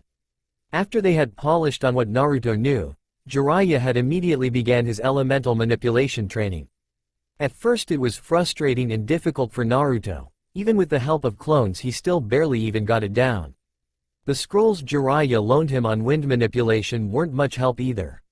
So Naruto, as stubborn as he is, of course kept trying, and every time he failed, he would become even more frustrated. Jiraiya didn't offer any advice. In his opinion, it was a good learning experience for the boy. And in his words, he won't be able to hold his hand forever and while he's in a fight. Shiroi, however, was a different matter entirely. She scolded Jiraiya on not giving Naruto the help he clearly needed. And she claimed that if he wasn't offering Naruto's help then she would help him. After that, she immediately went to help Naruto, never seeing the smile on Jiraiya's face. When she found Naruto, the stress and frustration was evident on his face. It just made more angry with the perverted toad hermit. However, she shook herself of her anger and instead focused on how she was going to help Naruto. Seeing Naruto about to try again, she immediately stopped him by grabbing his hands and forcing him to sit down. Naruto eyed her in confusion as she began to give his shoulders a massage. He moaned in pleasure as she immediately of all his stiff joints and stress-induced muscles. While she gave a massage, Shiroi began to give her idea on why he was having such difficulty on his manipulation. Naruto listened, wanting her advice. She explained that he was trying to control wind instead of guiding it. Wind was just as alive as him and her, so wouldn't it make sense that wind wouldn't want to be controlled? So she said to try and guide the wind, however do not attempt to control. Naruto did just that, and to his surprise and Shiroi's satisfaction, Naruto successfully managed to split a leaf in half with wind chakra. Immediately a bright smile lit Naruto's face, before he gave Shiroi a deep kiss to her lips and thanked her repeatedly. Shiroi waved him off, and said she was happy to help. Though she did muse that if a kiss was going to be her reward for every time she helped him, then maybe she should help him more often. Naruto, of course being oblivious, said he didn't have problem with it if that was what she wanted. Shiroi smirked mischievously, and said why would she want that when she could take some kisses from high whenever she wanted, and much more. The way she said made Naruto blush brightly as she looked at him with hungry and predatory grin. After that it was simply a matter of creating a small army of clones to get to work. After nearly 2 months, he had nearly mastered wind chakra. However, he still wasn't at a level on where Jiraiya wanted him to be, but it was good enough he supposed. Jiraiya decided to have 1 extra month, before he would have Pa begin Naruto's sage training. So he decided to have the extra month on having Naruto learn the art of meditation. But for now, Naruto earned a day's rest. Which was why Naruto was currently in a hot spring, while Jiraiya wandered around the small settlement. Probably looking for a brothel. Naruto sighed in content as he sat in the hot spring. These things were a blessing for all shinobi, of that Naruto was sure of. After all, a shinobi job wasn't easy. Most people assume that a shinobi life was just training, and doing missions to both get the village money, and for the sake of glory. But Naruto realized that wasn't what a shinobi was. Shinobi were the protectors of their homes. They trained for the sake of the village so that if it were attacked then they would be strong enough to defend it. And shinobi accepted missions from various clients, so that they may experience the world outside the village walls. So that they knew what they needed to protect the village from, that was the purpose of missions. They were to show other shinobi that the world was all black and white. In the middle there was a shade of gray. And that shade of gray is hardly ever seen in this world. Naruto didn't know which side he belonged to. He wasn't in the white area, seeing as there is no white in a shinobi's career. He wasn't in the black area, seeing as he would never do such terrible things to others. Maybe he was a part of the gray but also leaning more towards the white. He shook his head of such thoughts. He shouldn't be thinking of such things. Today he was supposed to relax, so he might as well start. He heard the door to the hot spring open, and he assumed that his perverted teacher had returned. So imagine his shock when he turned around and came face to face with a nude Shiroi who wore a towel covering her body. He blushed brightly at how beautiful at the moment, the way her wet form seemed to glisten, the way her pale skin seemed to shine against the water. Her silvery white hair was out of her usual pigtails, letting flow freely down her back. Made her seem even more beautiful in his eyes. And finally her slitted pink eyes. Oh, those eyes made her seem exotic, and more unique than anyone he had ever met. Shiroi-chan, he began, finally snapping out of his stupor. What are you doing? He stuttered. Shiroi rose an eyebrow. Didn't you read the sign, Naruto-kun? It's a mixed bath today. She explained. Naruto tilted his head in thought, before his eyes widened. The owner of the spring said there was a mixed bath today, but he didn't pay attention. He suddenly felt like banging his head against a wall but decided against it. He nervously turned to face Shiroi again, only to see her giving him a predatory look as she grinned devilishly. Do you like what you see? She began as she slowly stalked toward him, letting her towel fall as she reached into the water. It was fortunate for the young blonde that the mist was hiding Shiroi's form, though that didn't stop him from resembling a tomato at the moment. Once Shiroi was within 3 feet of him, she suddenly lunged at him. Naruto couldn't even be surprised by the sudden movement, as she already straddled him. Luckily for him she wasn't to close his third leg. Well, do you like what you see, Naruto-kun? She seductively whispered, purposely drawling out his name. By this point, Naruto was so red, that it would make tomato plot to assassinate him. If they were alive, of course. He couldn't even form an answer as his brain was frying from overload. Shiroi smirked in victory before she kissed him deeply. Naruto's mind blanked out, before he deepened the kiss on instinct. "Hey Gaki, I'm back." Jiraiya froze in the middle of his sentence as he saw the scene in front of him. Several moments later, he finally registered what he was seeing. Naruto and Shiroi were in the hot spring, making out naked. Shiroi and Naruto. In the hot spring. Making out. Naked. ... He flew back outside the spring with nosebleed of epic proportions. "My student has finally become a man," he thought with a grin, before he went into a blissful state of unconsciousness. Back inside the spring, Naruto slowly separated from Shiroi. "Did you hear something?" he asked in a daze. "I didn't hear a thing," she whispered, before he pulled him in for another kiss with her tongue already forcing its way into his mouth. She won't go too far with what she was doing. After all, she already swore that she wouldn't have fun with until he was 14. He was 13 at the moment. So she had to wait. After all, patience was a virtue. Though she had to constantly fight her urges and hormones whenever she was around Naruto. But she can wait for a whole year? I mean, a year isn't that long, right? Right. Damn hormones and female urges. She thought. Oh, how she wished a year had gone by already. Patience. She was really starting to hate that word. Naruto twitched at Jiraiya's grinning face. It had been 2 days since the event in the hot spring, and since then Jiraiya hadn't stopped grinning every time he was around Naruto. Whenever he wasn't looking, Naruto would hear the sound of a pencil scribbling down on a sheet of paper followed by perverted giggling. However, every time he turned back right, Jiraiya would be innocently whistling while grinning at him with his eyes. It didn't help that Jiraiya kept giving him looks of pride every 5 minutes. It annoyed Naruto, to put it bluntly. He had to resist the urge to snap at the Elder Toad Summoner on occasions. Shiroi, however, didn't have such restraints. On more than one occasion Naruto had calmed her down when the Elder Toad Summoner leered at them in a perverted manner. It had gotten so bad that Jiraiya stayed a good 5 feet away from Shiroi whenever she was near. Of course that didn't stop Jiraiya from leering at them from a distance while scribbling in his notebook, muttering things along the line of pure gold. It pissed them both off, to put it quite frankly. That's how it was for the past 2 days, just the three relaxing and spending time together. Thought every time a girl gave Naruto a look, Shiroi would immediately cling onto him and gave them a stare that clearly said, "Mine." Of course Naruto was oblivious to it all. However, now Jiraiya believed it was time for Naruto to begin learning the art of meditation. Of course Naruto didn't understand why he needed to learn something useless in his opinion.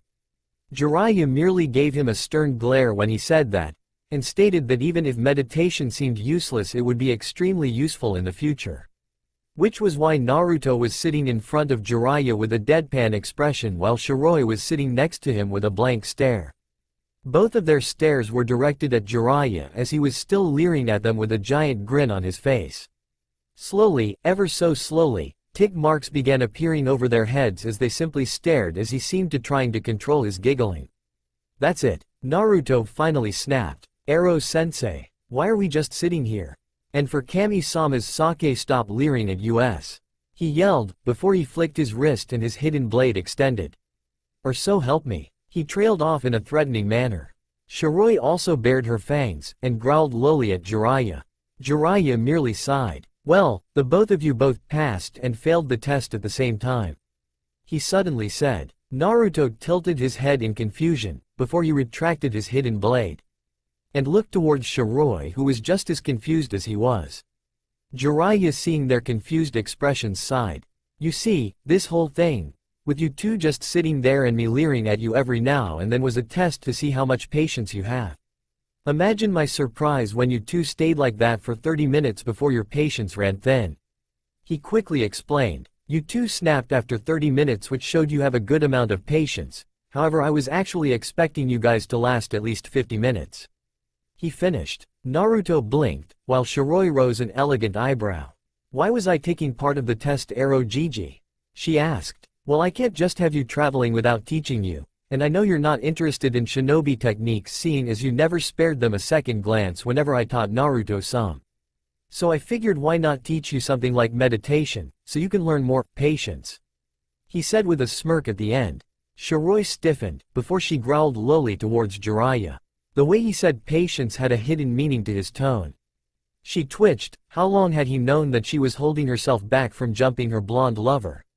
She reluctantly nodded. She really did need more control. Even now she felt herself and her body begging, yearning, and demanding that she jump the blonde and perform adult acts. Jiraiya, seeing her reluctant nod, gave her a reassuring smile before he turned his head towards his apprentice. However, before we take our meditation more seriously, he began before he pulled out a blank sheet of paper. I want you to channel your chakra into this paper.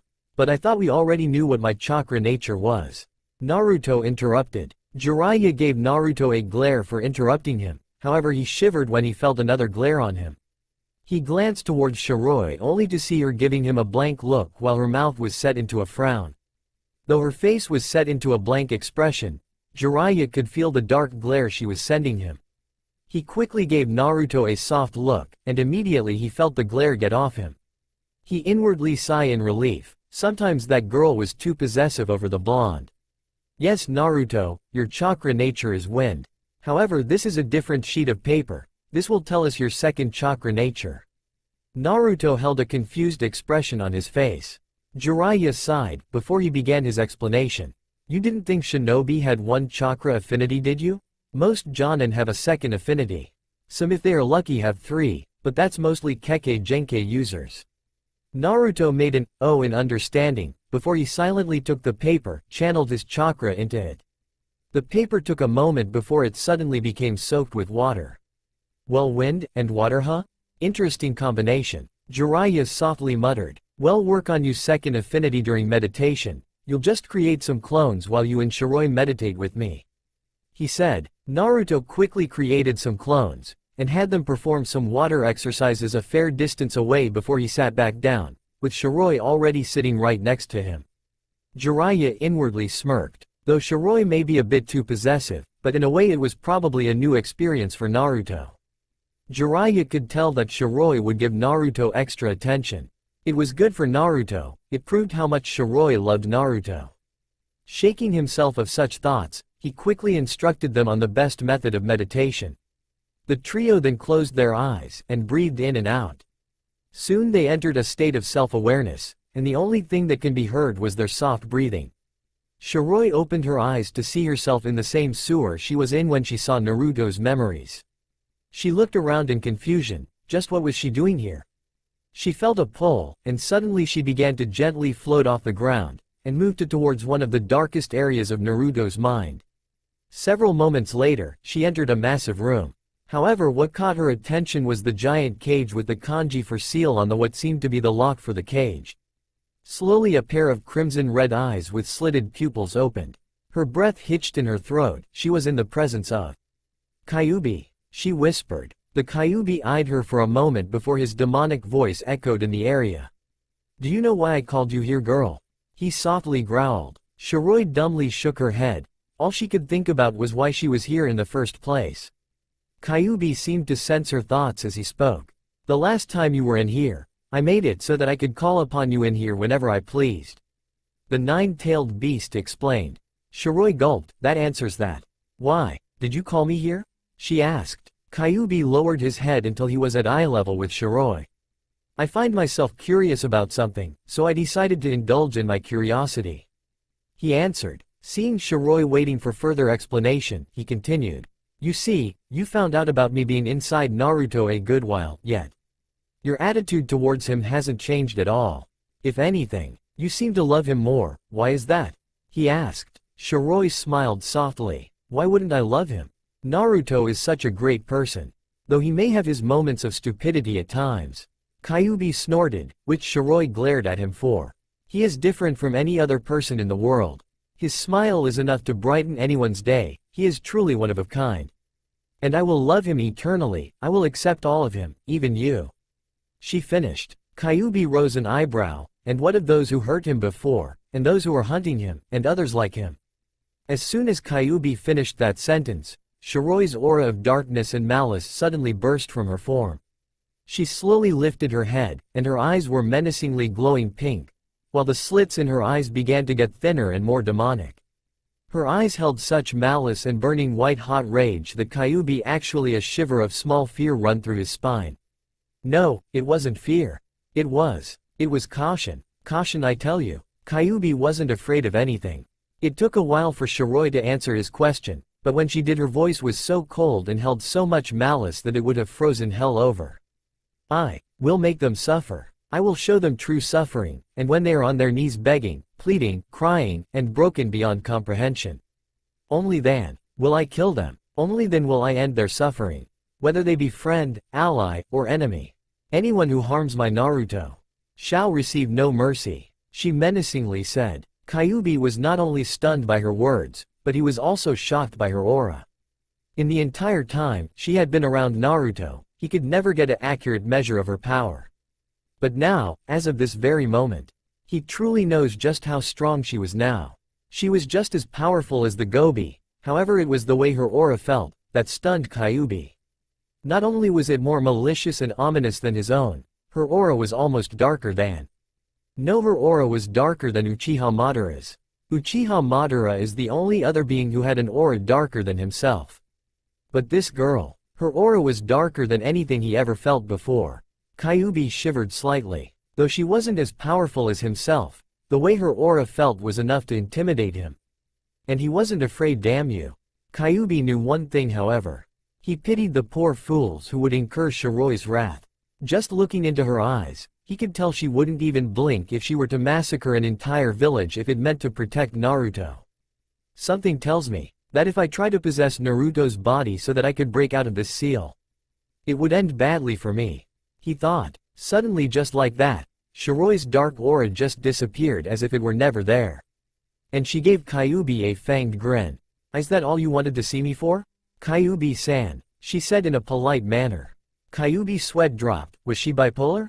Yes, that's all I wanted to talk about, he answered. Shiroi nodded. However, before she left the mindscape, she looked at the Kyuubi as he retreated into his cage. You know, if you want someone to talk to every now and then, I'm sure Naruto-kun wouldn't mind, she said before she disappeared. Kyuubi purred thoughtfully before he shut his eyes. Shiroi opened her eyes, and was greeted to the sight of Jiraiya slowly opening his eyes with Naruto following soon after.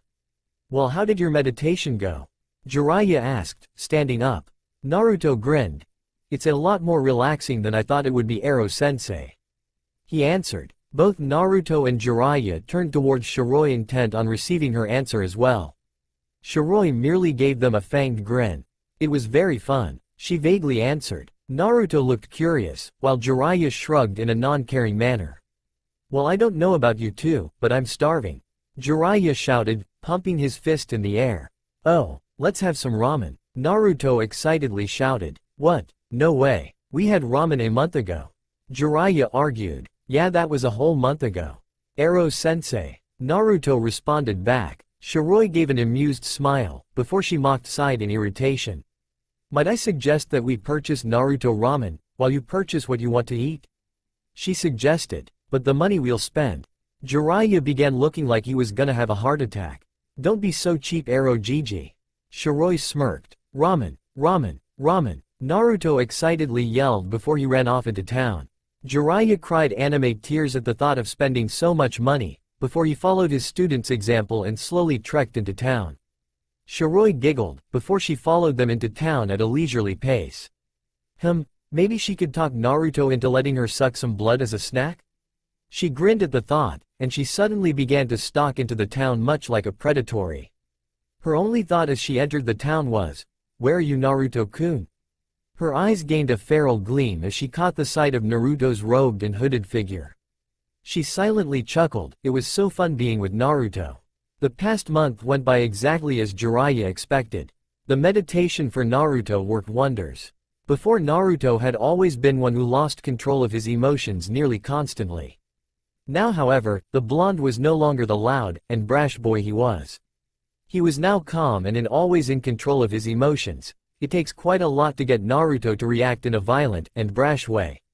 However, even with his newfound calm and controlled attitude, Shiroi was still able to get him to blush like no tomorrow.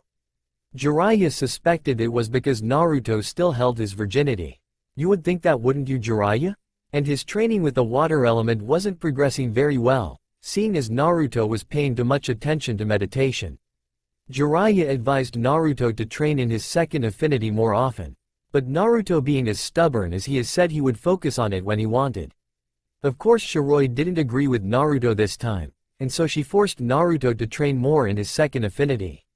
And so Naruto reluctantly created more clones to train in his water element, as he did not want Shiroi's wrath upon him. With more time spent in to train his water element, he was able to learn few water jutsu such as Water Style, Water Dragon Jutsu, Water Style, Water Prison Jutsu, and Water Style, Storm Upheaval. A jutsu Jiraiya believed suited Naruto. He mastered 2 of them, and was currently working on mastering the last one, before moving on to learning more of them. For Shiroi, the meditation was a godsend. Before, she had barely holding herself back from literally jumping the blonde in broad daylight.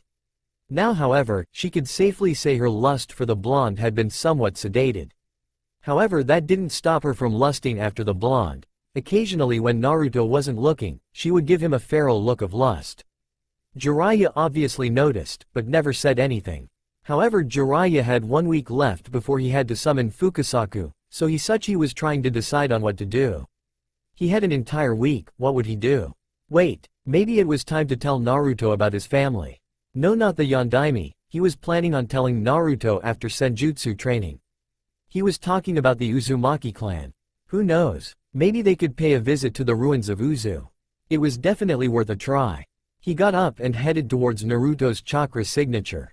And surprise, there he was chatting Shiroi.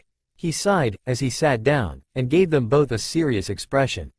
Seeing his serious expression, both Naruto and Shiroi immediately stopped their conversation and turned to him.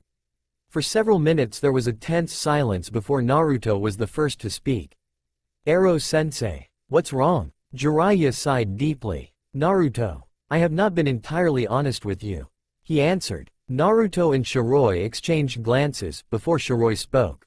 "What do you mean, Ero-jiji?" "Naruto, I guess I should begin with a woman named Uzumaki Kushina. Your mother," he said. Naruto stiffened, before he Jiraiya a look that said continue, while Shiroi had an interested look.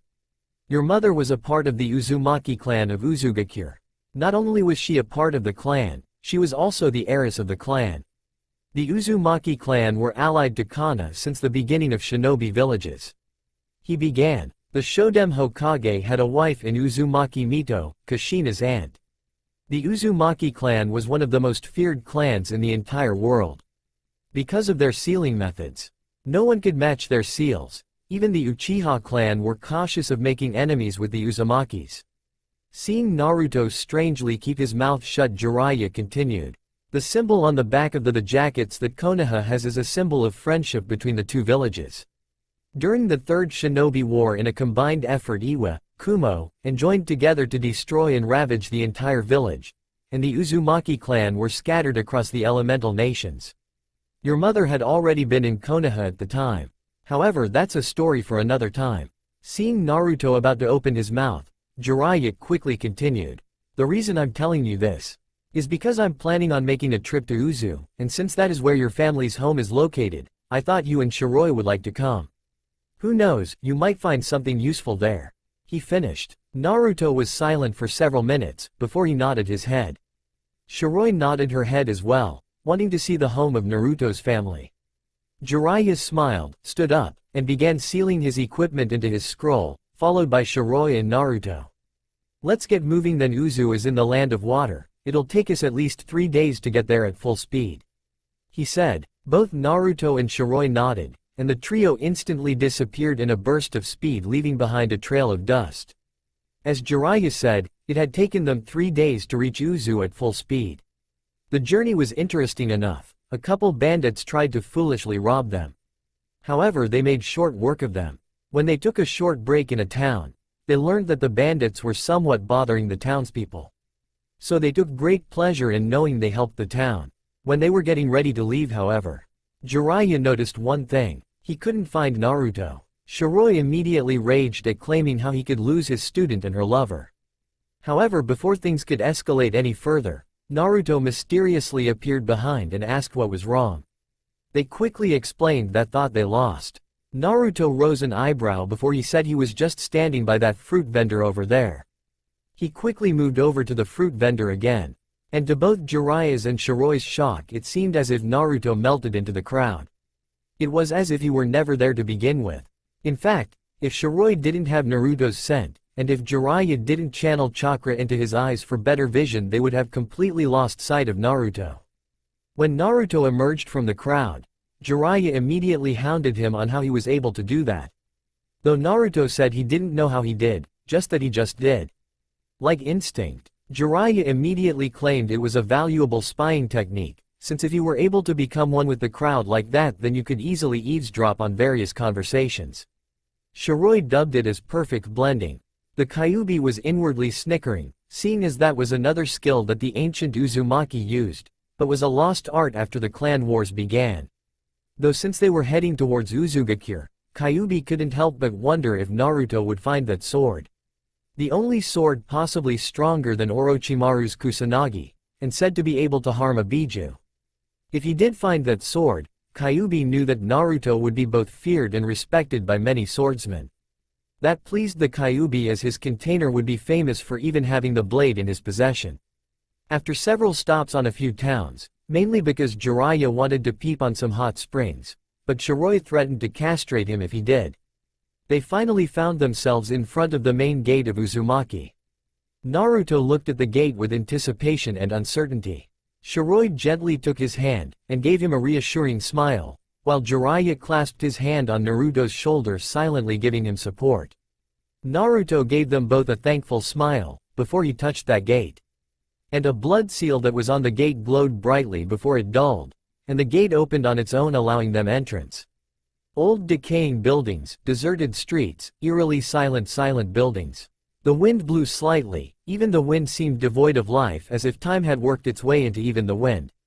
Faded signs that were labeled fruits, groceries, playground.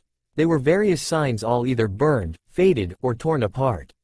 Even bones littered the streets, however they seemed to be on the verge of collapsing into dust and ashes. Jiraiya looked around with a grim expression on his face. He never knew that it was this bad. Shiroi looked around in slight anger and sadness. Anger because of what Kumo and Iwa had done. Sadness because those obviously human bones were the kinsmen of Naruto. Naruto looked around in both sadness and slight depression. His family's ground, all ruined, yet they seemed as if they were still able to stand. It seemed even the buildings had the stubbornness of the Uzumaki clan. Kyuubi looked through his container's eyes, and he couldn't help but feel a sting of sadness. Though Kyuubi may have hated humans, the Uzumaki clan were the only ones he truly respected. Their charisma, and always fight till the last man standing attitude always made him wonder what life would have been like if the Uzumaki clan were still around. He remembered when he was first sealed, his first container. Uzumaki Mito offered her hand in friendship. He had been angry at the time, because Madara had used him like a puppet. In his anger he slapped the offer of friendship in her face. Thinking back, he couldn't help but wonder how much things would have changed had he accepted her offer. Well, we might as well look around. Lead the way, Naruto. Jiraiya said. Naruto looked at Jiraiya in confusion. I think that what Jiraiya means, that since this is Uzumaki grounds you should lead the way. After all, this is your home. So maybe your Uzumaki instincts will kick in and guide you. Shiroi explained. Naruto nodded his head in understanding, before he slowly trekked through the ruins. He felt Shiroi squeeze his hand in reassurance, and he gave her a grateful nod. They slowly moved through the ruins, bowing their head in respect when they saw the bony corpses of many Uzumaki kinsmen. It wasn't long before Naruto suddenly felt something calling out to him. He turned his head to the left only to see a temple with the Uzumaki spiral. Tilting his head in curiosity, he trekked towards the temple, with Shiroi and Jiraiya following. Inside his cage, Kyuubi smirked. The blade was calling out to Naruto, it seemed. Entering the temple, Naruto couldn't help but be a bit awed at the sight. Unlike the other buildings they investigated, this seemed a bit more livelier in comparison. The curtains on the walls didn't seem to fade in color at all, and the Uzumaki symbol stood proudly on the curtains. And the shelves were stacked various books and scrolls. Jiraiya and Shiroi held odd expressions as well. There were so many books which meant so much knowledge as well. However, what really caught Naruto's attention was the altar which stood in the middle of the room. He made his way to the altar, and to his surprise he noticed some engravings on the altar. You the blade calls out to. You are now the head of the Uzumaki clan. Take the blade of the eagle and blessed by the one with 9 tails and show the world the Uzumaki will never die out. Naruto said, repeating the inscriptions on the altar. What does it mean by blade of the eagle? Shiroi wondered. And what did it mean by blessed by the one with 9 tails? Jiraiya suspiciously asked, already having an idea. Inside his cage Kyuubi snickered. He had forgotten that he blessed the blade with some of his power. Naruto gently touched the altar, before it suddenly rumbled, and the cover opened up, and a sword in a black leather scabbard ascended from the inside of the altar. Naruto reached out to the blade, and grasped it. The sword pulsed in Naruto's hand, seeming to be happy to be wielded by him. Shiroi and Jiraiya watched with their breaths in their throats, as Naruto slowly unsheathed the sword. The sword was forged from a smooth, silver metal. Its crossguard was shaped like an eagle's wings, with the pommel in the shape of an eagle's head. Along with this, the sword's hilt was wrapped in strong, dark brown leather for gripping. Altair's sword from Assassin's Creed. Altair, I haven't seen that sword in a long time. Kyuubi uttered as he stared through his cantainer's eyes at the sword. Kyuubi, you know of this sword? Naruto asked in surprise. Kyuubi hummed in thought as he debated on whether or not he should tell his container a little of his history. In the end he decided to indulge in Naruto's. Of course I know of that sword. 100 years before the first clans were beginning to form, I met a man by the name of Uzumaki Arashi. Back then we Biju weren't considered tailed demons, we are actually considered as deities. And Uzumaki Arashi prayed daily at shrine made for me. I had considered him foolish, yet he always came and prayed even if I was never a true deity. When the clans were forming, Arashi knew it would lead to war eventually, so in order to protect his family he forged the sword Altair. Kyuubi explained. Of course when Arashi finished building the sword, he came to the shrine and asked if I would bless it with my chakra. I set about a series of tests for him, to see if he was worthy of receiving my chakra. To my surprise, he completed all of them. I blessed the blade with my chakra, and so began the legend of Uzumaki Arashi, the greatest of swordsmen in his time. Every swordsman knows of his legend, so it wouldn't surprise me if they knew was the sword you held in your hand was. Kyuubi finished. What about the way it was forged? This blade feels stronger than anything I've ever before. And why does it seem so happy? Naruto questioned. The blade is forged from the strongest of all metal that has long since disappeared from this world. That sword is probably the only thing made of that metal. The metal's name is adamantium. It was an indestructible before it mysteriously disappeared from this world. Because it was made from the strongest of all metals, the blade would never dull for at least 2,000 years.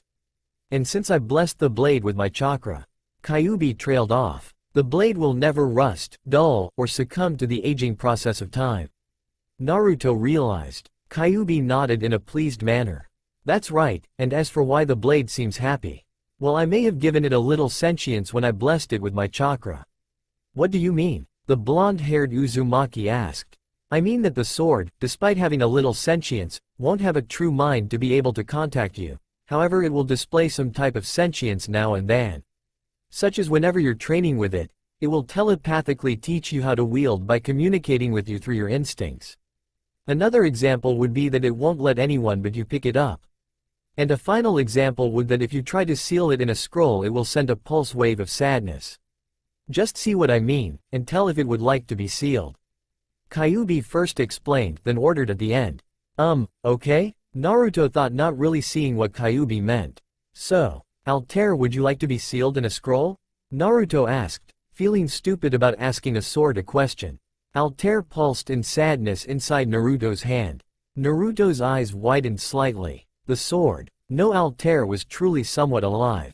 It's okay, Altair, I won't seal you in a scroll. The blonde thought with a small smile.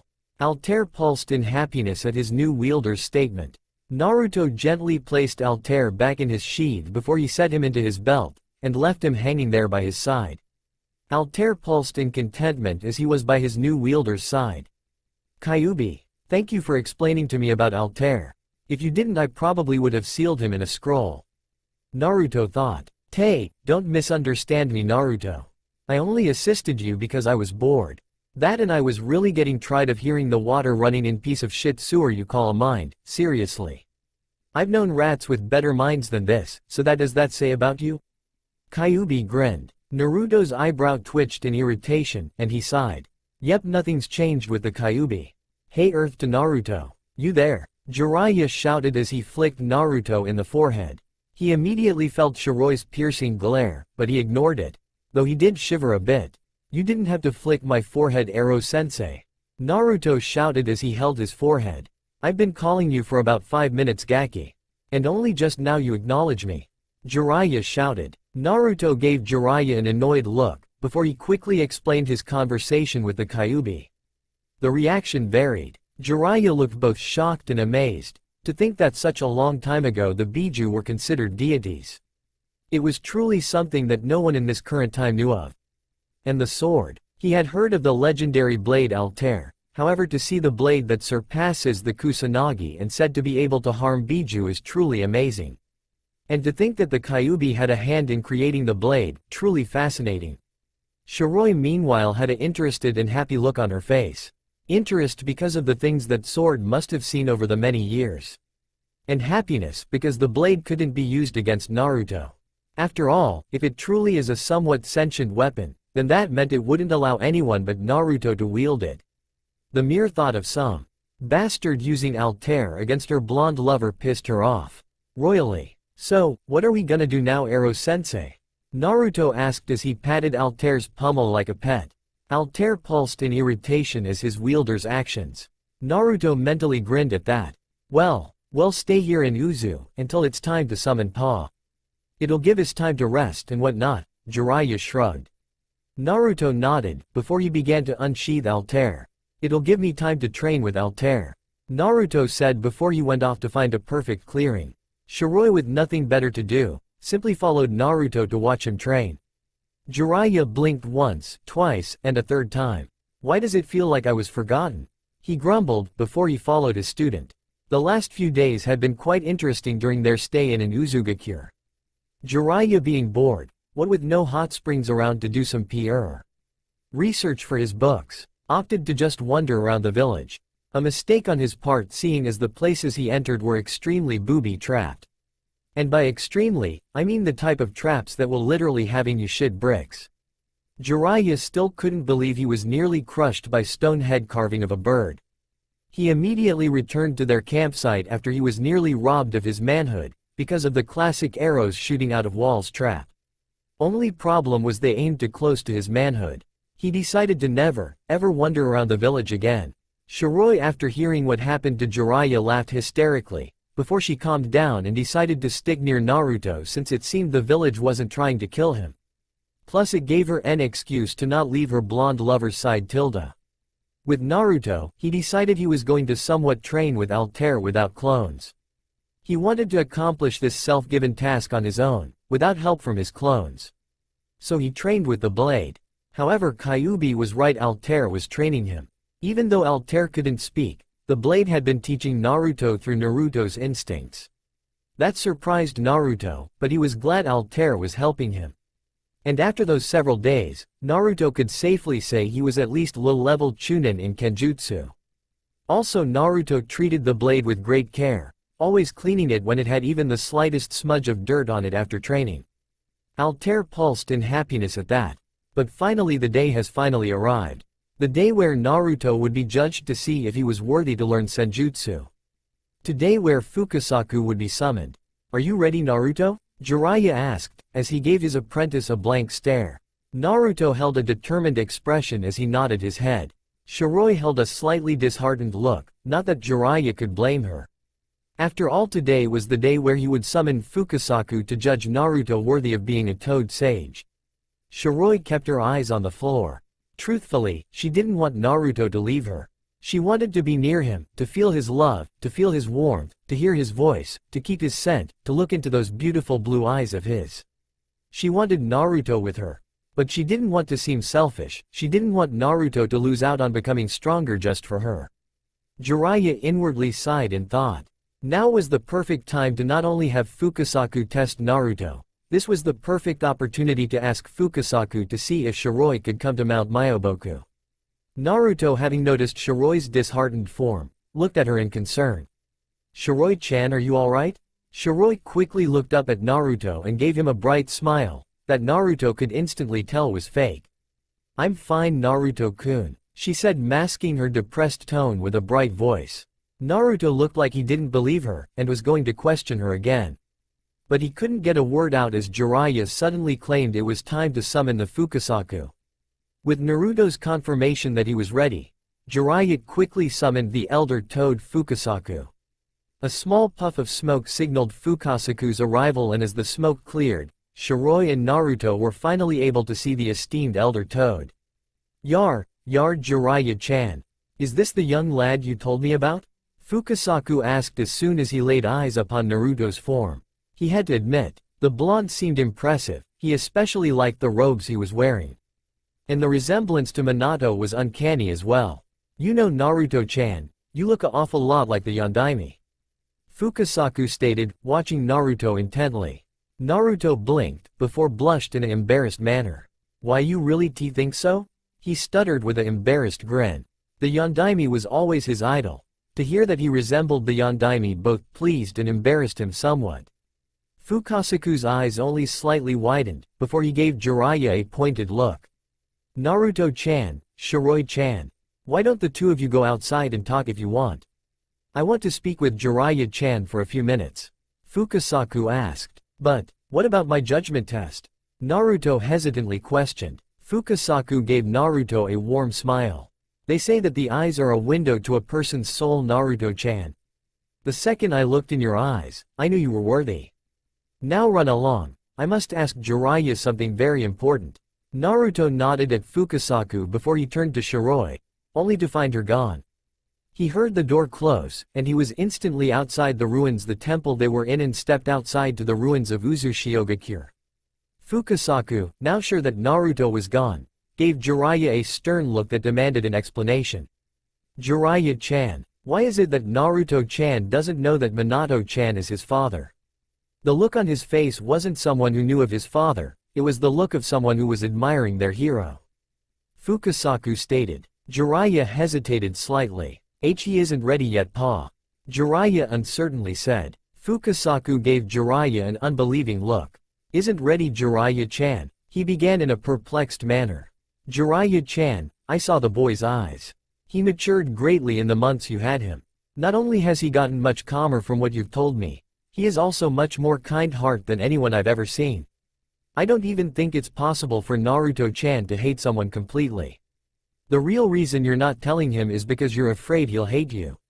Am I right?" Fukasaku finished. Jiraiya stayed silent, only further proving Fukasaku's point. The Elder Toad sighed. "Jiraiya-chan, rather than thinking about the negatives, think about the positives. You could finally act like the godfather you were meant to be since the beginning," Fukasaku sagely said. Jiraiya was silent for a few moments before he spoke. "Okay, Pa, you made your point." Fukasaku gave a pleased smile, "But I'll only tell him when he masters Senjutsu." Jiraiya finished. Fukasaku nodded in a pleased manner. "That's acceptable, Jiraiya-chan," the Elder Toad said. "Pa, there's another thing I want to ask of you," Jiraiya suddenly said after a few moments of silence. Fukasaku raised an eyebrow. "And what would that be, Jiraiya-chan?" he asked in a puzzled manner. "Well, it's like this," Jiraiya began. "Shiroi-chan, wait up," Naruto shouted as he tried to catch up to the silvery white-haired vampire. Shiroi slowly came to a stop, and she turned around and gave Naruto a bright but obviously fake smile. "Naruto-kun, is something wrong?" she asked, fake smile still in play. Naruto suddenly scowled as he saw the fake smile on her face. He took no notice of the surprise on her face at seeing his sudden scowl as he spoke. "Shiroi-chan, stop faking that smile. Something is bothering you, and I want to know what it is," he seriously stated, as his piercing blue eyes bore into her pink ones. No matter what, she could never get enough of those beautiful blue orbs. The way they intently watched her, the way they resembled the ocean. The intensity that could be held in them, and the amount of love and care in them as he looked at her. She loved those eyes, and she loved him. More than anything, she couldn't lie to him, she just couldn't, it was too hard to lie to him. Your training for Senjutsu bothers me," she finally said. Naruto tilted his head in a confused manner, not knowing just how cute he looked at the moment. It took every ounce of willpower Shiroi had to not squeal and smother the blonde in her chest. What do you mean exactly? Shiroi-chan, the blonde asked as he scratched his head.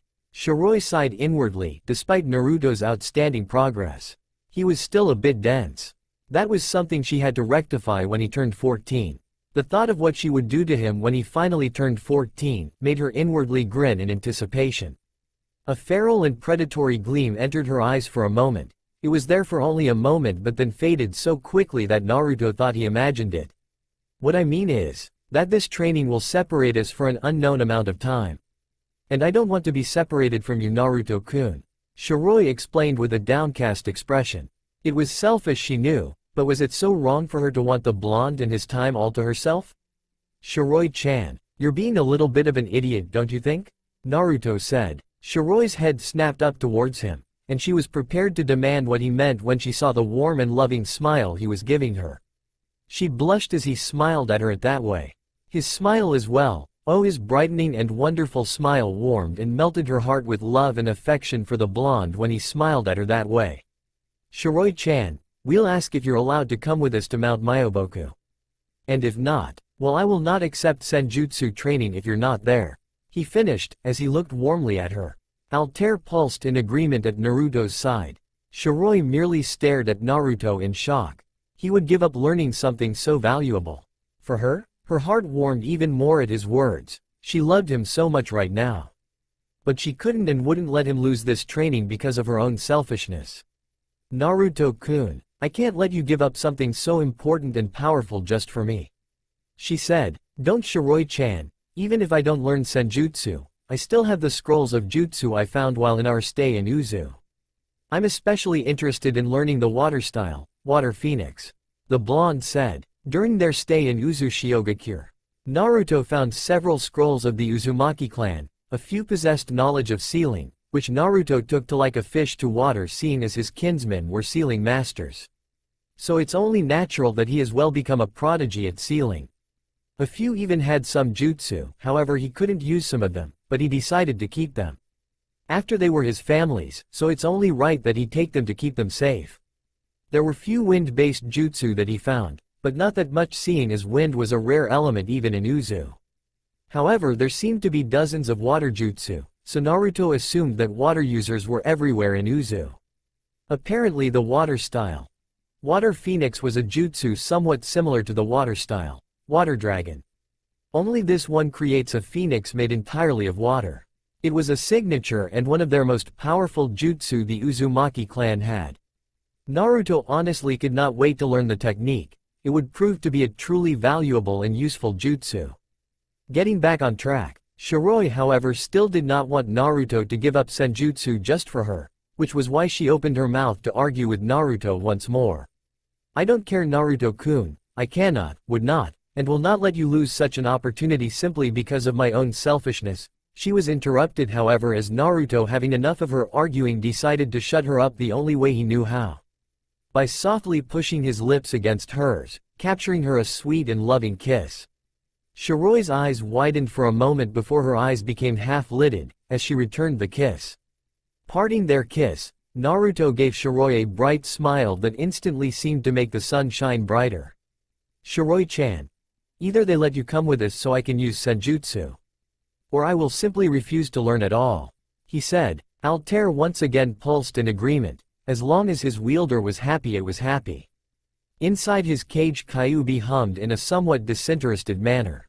After all, it wasn't his concern on whether or not they allowed Shiroi to go to Mount Myoboku. However, though he would never say out aloud, he hated when his container was in some type of pain. It's why he gave his chakra to the blonde when his container fought that Uchiha.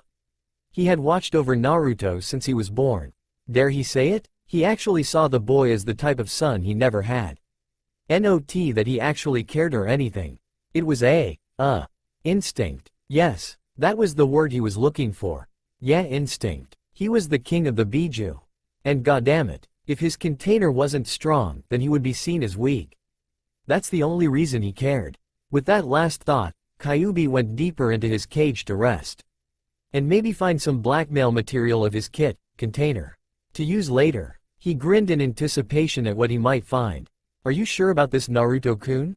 Shiroi asked as she stared deeply into Naruto's eyes. Naruto merely smiled and quickly held Shiroi's small hand into his. Yeah, nothing won't just be the same if you're not there with me every step of the way, he softly said. Shiroi blushed prettily as she smiled. Then you better take responsibility for whatever happens, alright? She said as she gave him a soft peck on the lips. Naruto smiled. Yes, Shiroi-sama, he said in a joking manner. Shiroi inwardly blushed even more.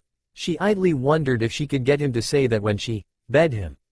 Let's go, Shiroi-chan, we have to ask the Elder Toad if you can come, Naruto said, pulling on Shiroi's hand. Shiroi smiled before they began to move towards the ruined house where Jiraiya and Fukasaku were speaking in. However, not even 5 steps away, a loud rumbling sound was heard. They both suddenly stopped, and Naruto looked down to his stomach, only to find it never rumbled in the first place.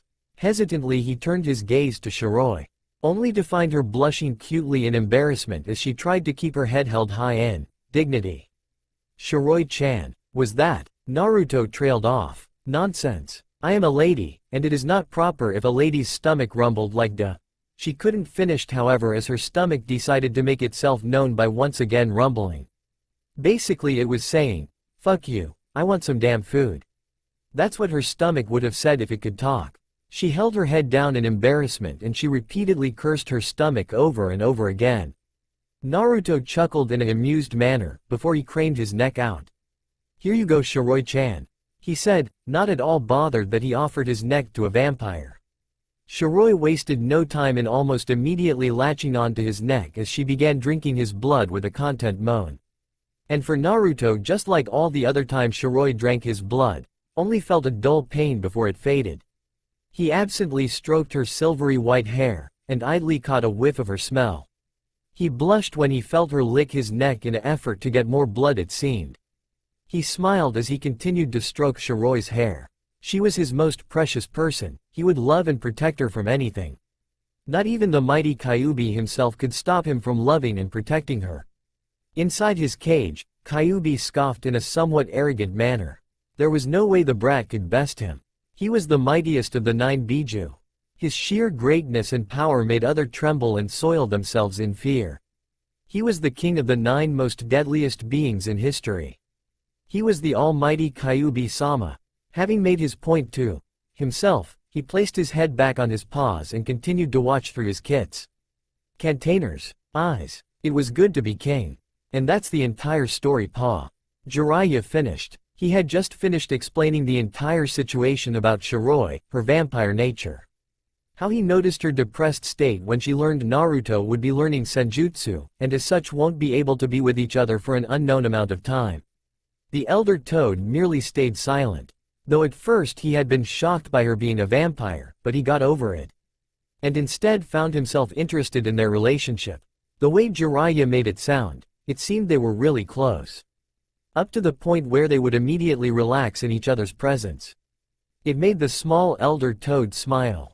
He was happy for the blonde. After all, everyone knew that Jinchuriki needed more attention than any other human. What with the lives they lived and all. Though Jiraiya didn't exactly say, Fukasaku knew he wanted him to let Shiroi in Mount Myoboku for Naruto's sake. Something that Fukasaku wholeheartedly agreed with. I know what you want to ask, Jiraiya-chan, and I'll allow it, the small toad said with a smile.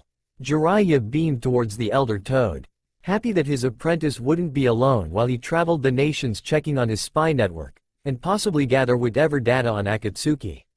However, Fukasaku suddenly said with a mischievous gleam in his eyes. Jiraiya frowned lightly. What was the Elder Toad planning? It is Naruto-chan that must ask if Shiroi-chan can come. The toad finished. Jiraiya smirked in understanding before he opened his mouth to speak, but was interrupted when the door opened and in entered a determined Naruto, and a nervous Shiroi. Jiraiya and Fukasaku rose an eyebrow at the fire in Naruto's eyes and he strolled determinedly towards them. They won't lie and say they weren't interested in what the blonde wanted, but they wouldn't speak as they suspected their patience would be rewarded. Though Jiraiya already suspected on what this was about. Naruto stepped in front of the Elder Toad and stared blankly towards the small elder. Before suddenly, much to the shock of everyone, even the Kyuubi, Naruto deeply bowed on his knees with his head touching the floor to the elder toad. Fukasaku Oji-sama, he suddenly shouted. Now if everyone wasn't shocked now, then they were pretty much having a heart attack at the moment. Naruto never bowed to anyone, it just wasn't in his nature. Fukasaku was the first to come out of his shock, and he looked curiously to the blonde shinobi in gray robes with its hood down exposing his head of golden blonde hair to the world. Yes, Naruto-chan? Fukasaku asked in a confused manner. Jiraiya also looked on in confusion. Just what the hell had gotten into his apprentice? Shiroi looked both shocked and surprised, though why she was still surprised and shocked made Jiraiya raise an eyebrow. Meanwhile the Kyuubi looked as if someone had just slapped him with a giant fish. Naruto was bowing. What the fuck? Kyuubi uttered before he suddenly looked up wondering if the world was suddenly coming to an end.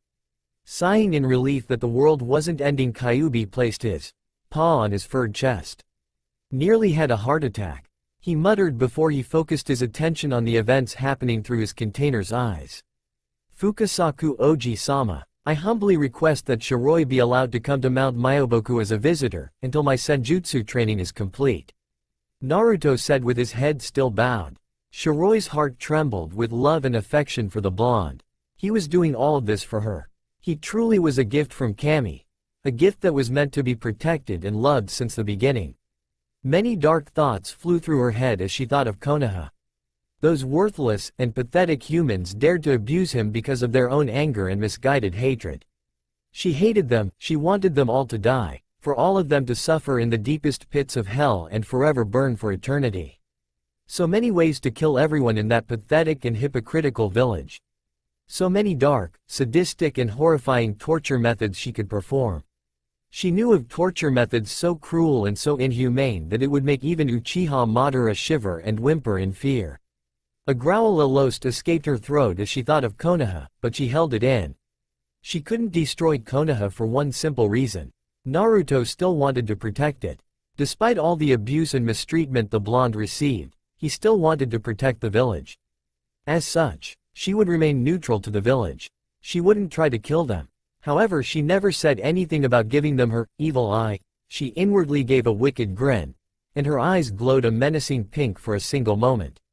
Not that anyone noticed. Meanwhile, back in Konoha, dozens of villagers shivered for no apparent reason. Fukasaku hummed in thought as he stared down at the young blonde before him. He must admit, he certainly wasn't expecting the blonde to be so respectful when it came down to the girl beside him. However, just because he swallowed his pride didn't mean that he had the resolve to keep trying. With this thought, the elder toad decided to give the blonde a test of sorts. And tell me, Naruto-chan, what would happen if I refused to allow Shiroi-chan passage? Fukasaku seriously stated as he stared apathetically down at the blonde.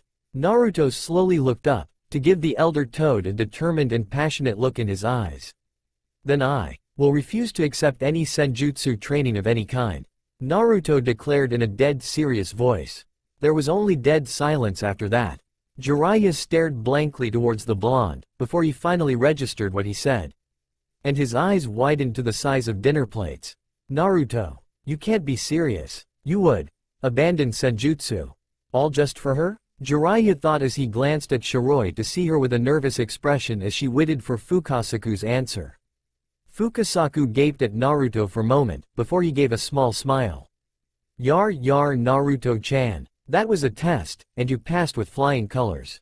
I'll admit I didn't expect you to deny the teachings of senjutsu. Fukasaku said. So you mean? Both Naruto and Shiroi trailed off with hopeful expressions.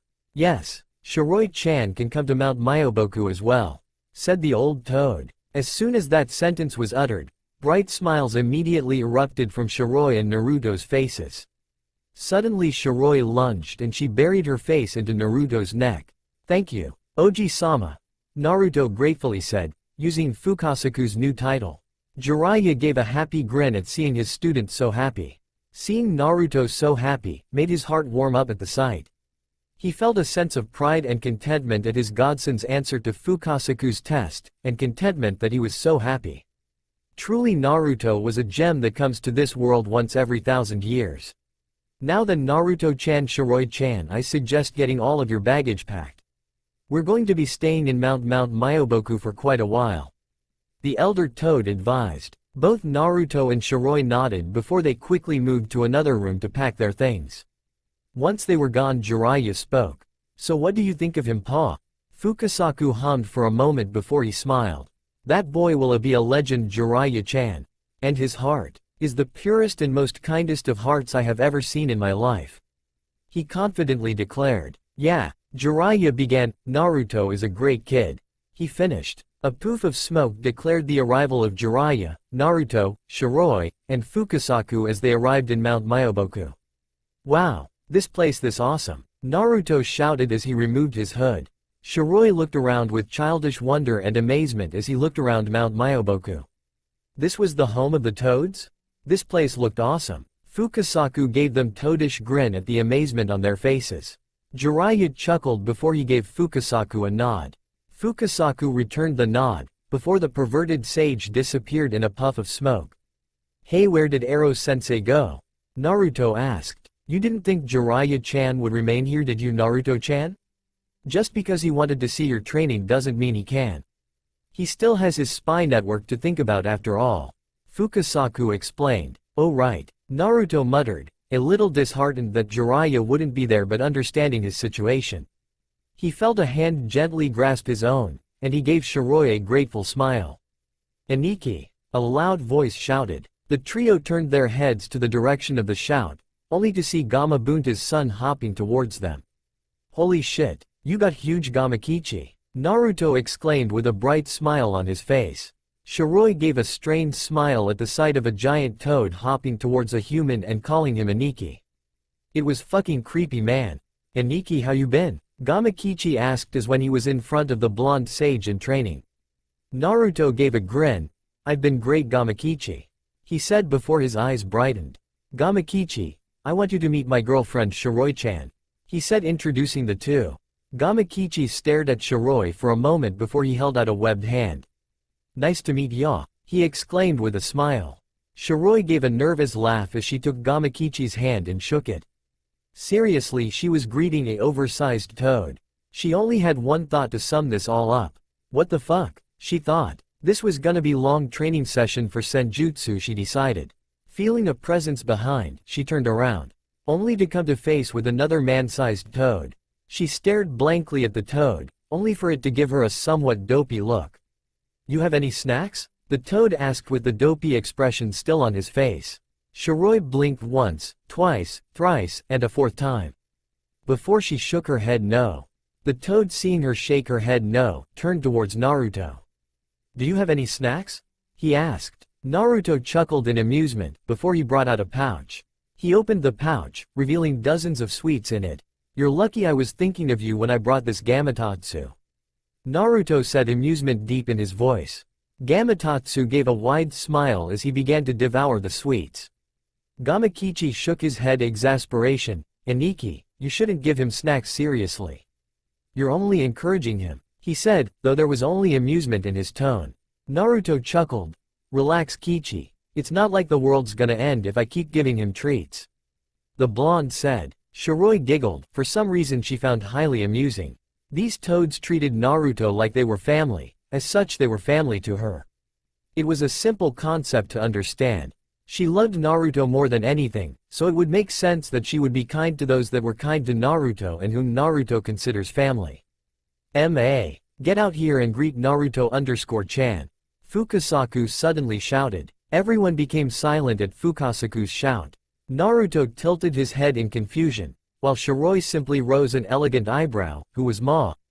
Dang it, PA, you interrupted me in the middle of cooking.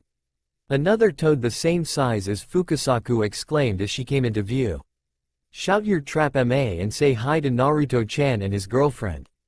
Fukasaku exclaimed. Shiroi's eyebrow twitched. Just why the fuck were they yelling when they were right next to each other? Really, Naruto-chan is finally here? Oh, let me see the young lad already, said Shima before he hopped on Naruto's shoulder blade. Shima stared at Naruto for several moments, making Naruto nervous. Well, it's nice to finally meet ya, Naruto-chan. My name is Shima, but mostly everyone calls me Ma. So I expect the same from you, okay, Naruto-chan? she suddenly said after staring at him for an unknown amount of time. Shima then turned her head towards Shiroi, and she hopped on her shoulder. And you must be Shiroi-chan, it's nice to meet you. You're very beautiful, you know that? She said. Shiroi smiled at the toad on her shoulder. It's nice to meet you as well, Shima saw. Ma? She said, but then corrected when she saw the warning look Shima was giving her. The little toad smiled and nodded her head approvingly. Ma, why don't you get back to cooking with Shiroi-chan accompanying you while I teach Naruto-chan the basics of senjutsu? Fukasaku stated. Oh no, our food is gonna be burned. Shima exclaimed. Quickly, Shiroi-chan, you must escort me to the house quickly. She yelled, gently pulling Shiroi's hair in the direction of the house. Shiroi blinked once, twice, a third time, before she silently obeyed Shima's directions. Now that they are gone, Naruto-chan, we can get started on teaching you the basics. Fukasaku said. Hey, can I come to Fukasaku-sama? Gamakichi asked, sending a deadpan expression towards Gamatatsu, who was still devouring his sweets. Of course you can, Gamakichi-chan. Fukasaku said, casting Gamatatsu a deadpanned expression as well. The trio quickly went in a different and much more quiet clearing, where they would begin Naruto's basic senjutsu training. Alright, now I am about to explain the difference between ninja techniques and sage techniques. No, we never actually told Ya what exactly it all entailed, so I expect Ya to pay attention, okay, Naruto-chan? Fukasaku said as soon as Naruto sat in front of him. Naruto nodded silently, telling the old toad to continue. As Ya know, ninjutsu and the likes use the energy from within your own body. But senjutsu uses the energy surrounding you. Pa explained while flaring his arms wide. Explain, Naruto said with a very interested expression on his face. Ninja techniques use chakra born of spiritual energy and physical energy that mix together inside your body. But sage techniques also add the natural energy from nature to form a new, stronger chakra. Pa explained. Naruto nodded in understanding, so it was basically steroids for all of his techniques. That was so awesome. Now Ya can't feel natural energy yet, so it's impossible for Ya to use and see it. Fukasaku said. Naruto tilted his head slightly. So how exactly am I supposed to use it then? Naruto asked. Become one with nature. Pa simply said. And how on earth am I supposed to do that? Naruto asked with a tilt of his head. Thankfully, Gamakichi came to his aid. It was not something Naruto wished to hear though.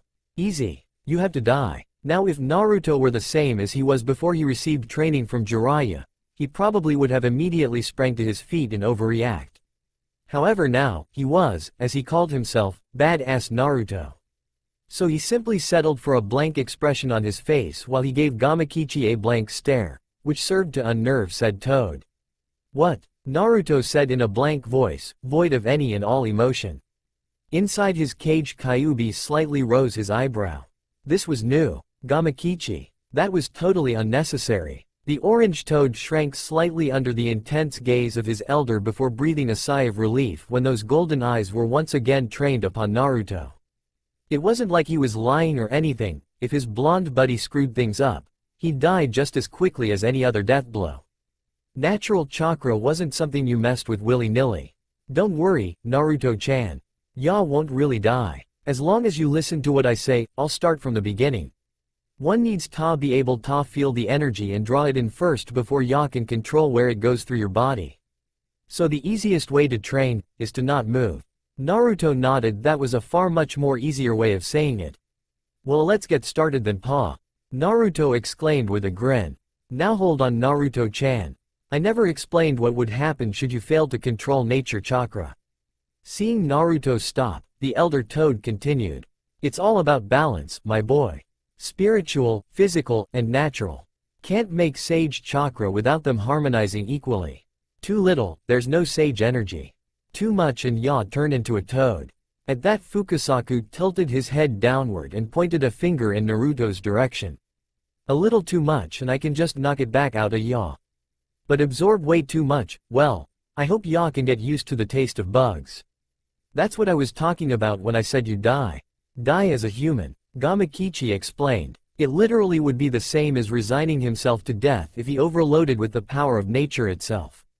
Naruto simply stared blankly at the two toads, making them feel somewhat nervous. Before suddenly a grin erupted from his face, then I can't let nature chakra overwhelm Dan.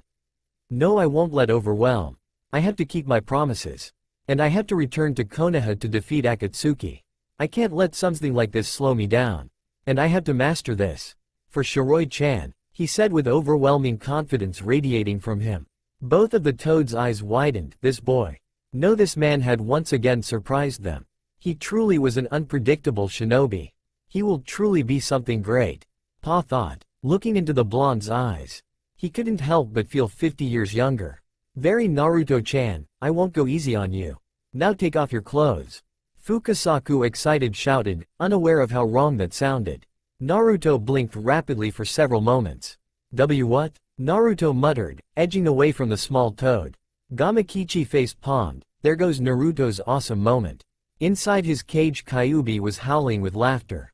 Seriously, that was the most priceless thing he saw in the last 100 years.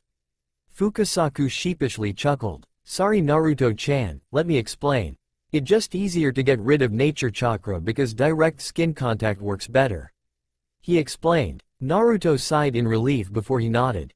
It was gonna be a long couple months, that was for sure. 2 months had passed since then, and Naruto's sage training shocked everyone with the progress he made. With the help of 2 more clones, since that was the limit Pa set for him, Naruto had mastered Senjutsu in a whole month. That shocked Fukasaku, and all the other toads. The mere fact that Naruto mastered such a difficult art in just a month made them want to faint and die from a heart attack. Shiroi, however, was happy with Naruto's progress, and gave him kiss as a reward. Jiraiya wasn't meant to return until the 2 months were up. That left both Shiroi and Naruto to explore Mount Myoboku. During their exploring, they found Gamabunta, and several other massive toads. It made Shiroi's eyes widen when she first saw them. I mean seriously, toads the size of mountains, what the fuck? One toad Naruto met was Gamahiro. A toad with remarkable swordsmanship. When they first met, Gamahiro immediately knew what the blade Naruto held was. He asked some questions about Altair, such as where he found and how did he get it. Of course Naruto saw no problem with it and quickly explained the details. And to say Gamahiro was shocked would be an understatement. After getting over his shock, he and Naruto exchanged in casual conversation and became fast friends. He even offered to the blonde that if he needed specially made weapons to ask him, since he knew how to forge blades. Though reluctant, Naruto explained how kunai never felt right to him whenever he used them, and how most of the time he was tempted to just fight with his fist whenever he was forced to use a kunai.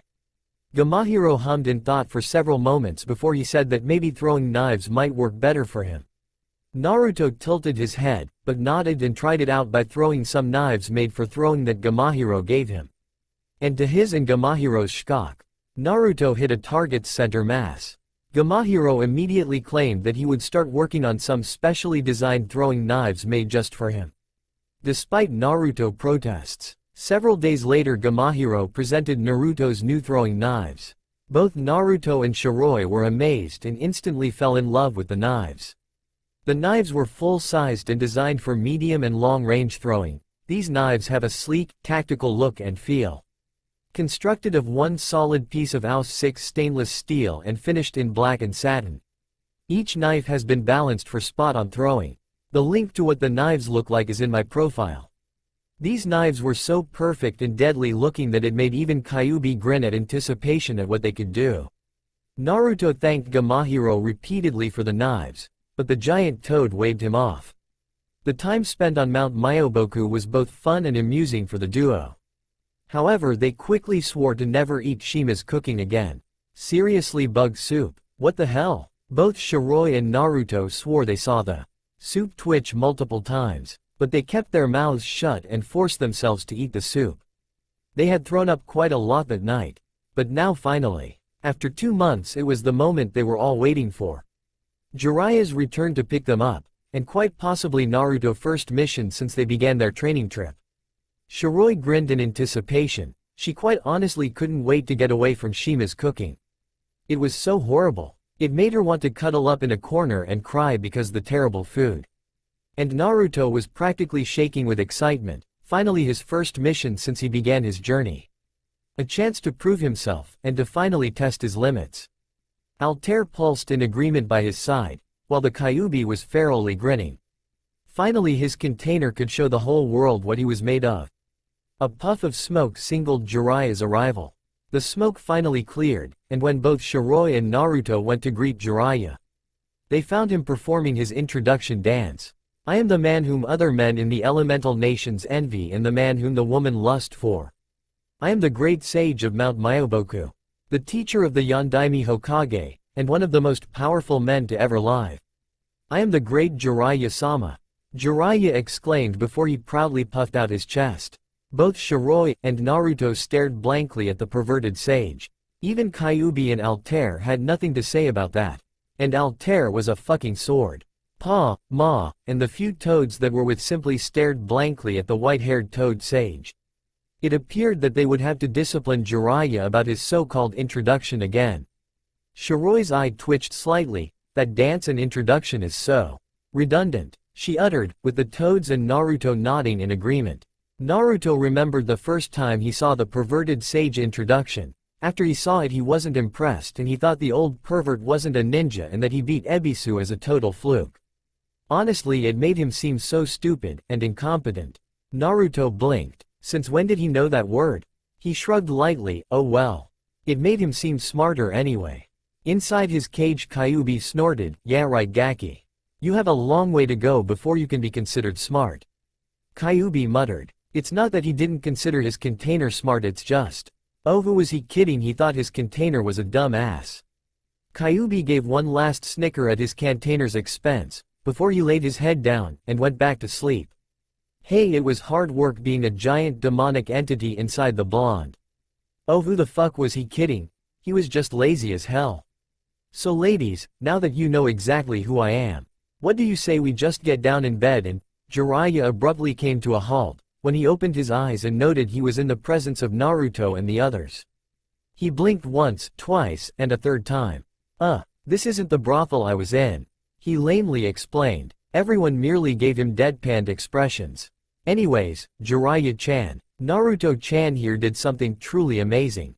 Fukasaku began wanting to change the subject. Jiraiya rose an eyebrow, oh really? And what was that? Whatever Jiraiya was expecting to hear. Hearing that Naruto mastered Senjutsu in just a month, wasn't it?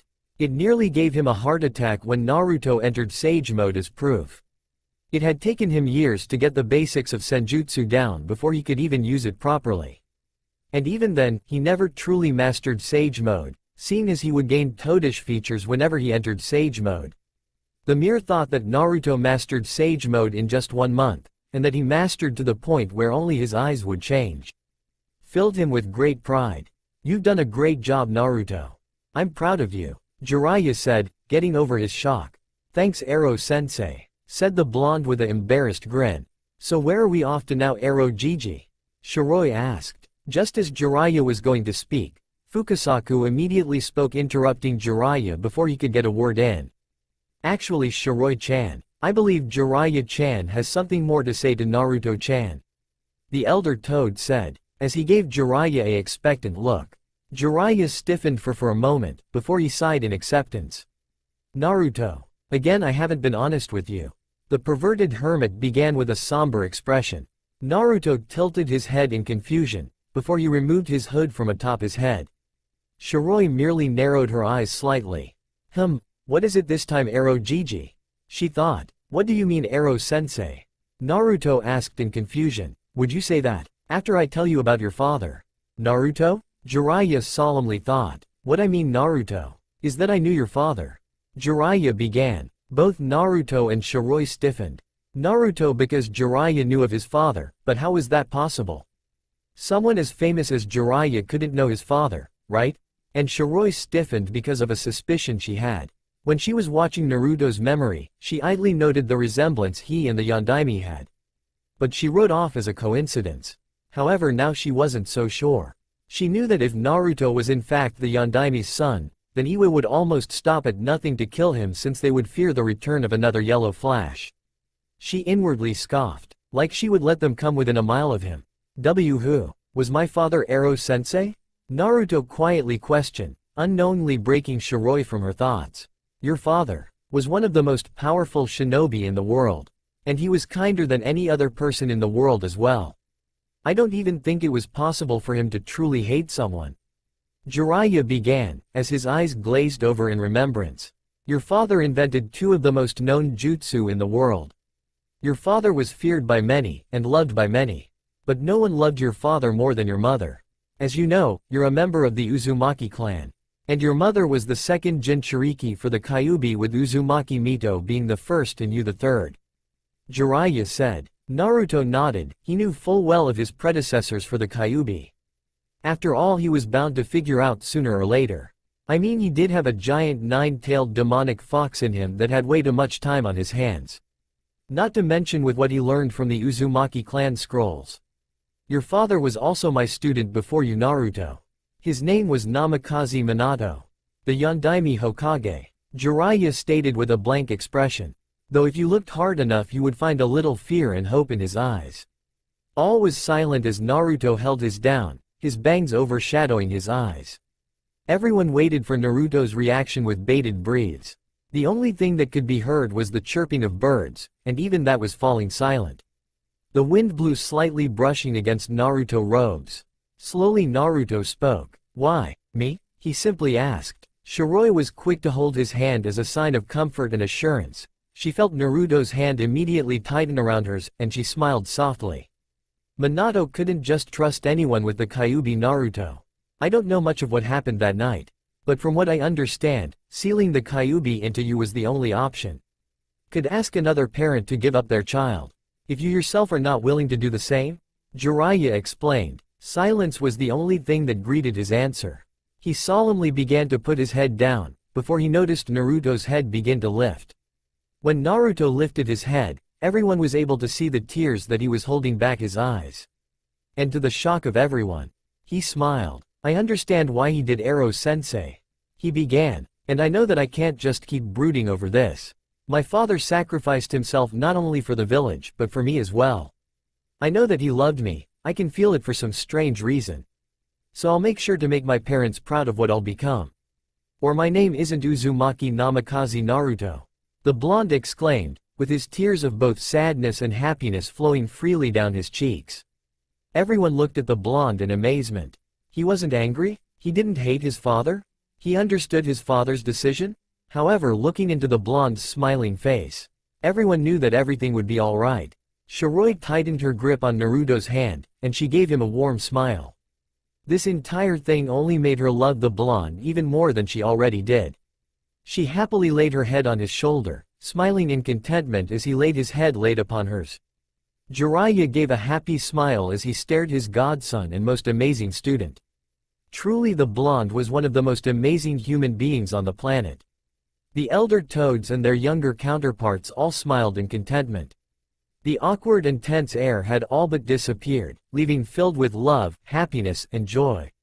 Altair pulsed in happiness at his wielder's side, happy that his wielder was happy. Inside his cage, Kyuubi, who had been abruptly awoken from his nap because of the tense atmosphere he had sensed, merely stared through his container's eyes for several moments. Rikudo Jiji. It looks like you may have been correct. This child could be the one of the prophecy. But, no, it's still too soon to tell if he truly is the one you spoke of. Kyuubi muttered before he put his head back down, and slept once more.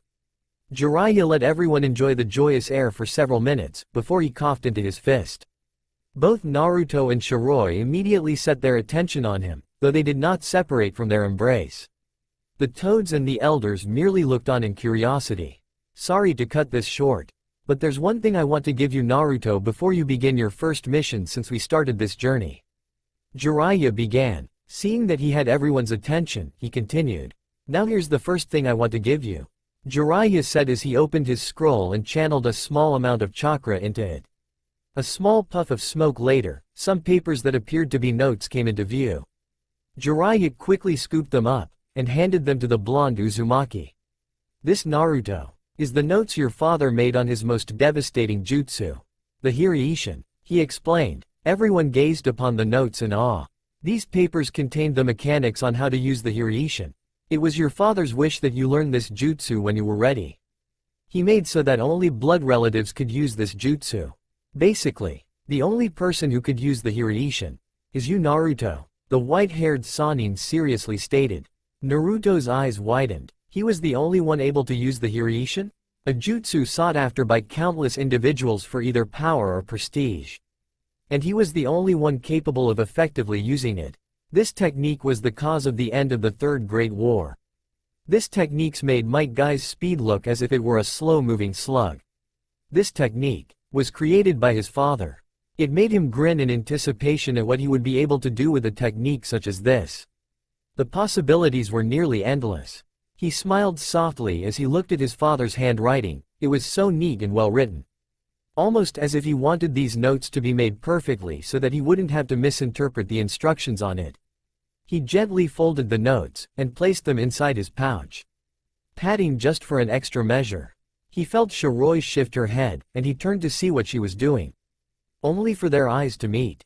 They stayed that way for several moments, before Shiroi gave him a quick peck on his lips and slowly backed away with a slight smirk on her face. Naruto had a small blush on his face, as everyone cooed out in awe. Honestly, it still amazed him how she could be so forward in public. But that was one of the main things he loved about her. She was just so beautiful and wonderful. Her unique pink-slitted eyes enticed him in a never-ending void that he could get lost in forever. Her long silvery white hair was smooth, and felt as if they were made of silk. Her cute small nose made her expressions seem adorable. Her teasing and an almost seductive smirks she threw his way were enough for his chest to warm up at a remarkable rate. Though she may be petite, it just seemed to bring out her beauty. She was hardly afraid of anything, and she had no problem with staking her claim on him whenever they were just passing by a town. He knew she had a far more darker and slightly more evil side. But he didn't care about that. He loved more than anything. His crush on Sakura was just that, a childish crush. He knew that his crush on Sakura was pointless. After all, the way she reacted when Sasuke was pulled out of his coma when Itachi used Tsukuyomi was proof of that pursuing a relationship with her would be pointless. So he gave up on pursuing a relationship with her after that. He only promised to bring Sasuke back cause he wanted her to be happy. It was strange. Here he thought that he would never truly know love seeing as Konoha denied him that. And his crush constantly rejected him. Only for him to meet Shiroi. The girl who changed him for the better. A girl he loved more than anything. He would do anything for her, as long as she was happy he was happy. He had already decided several months ago that his heart and soul belonged to her now. She was his light in this world now. He still wanted to protect the people close to him, don't get him wrong. But the people close to him could only fill the void in his heart for so long. He knew that more than likely, when the knowledge of Kyuubi came out, his friends would either ignore him or abandon him. He knew it would more than likely happen. After all, even though he defended the village from the Ichibi, there was still some villagers that despised him. Most just began to become neutral towards him, with a rare few actually being friendlier towards him.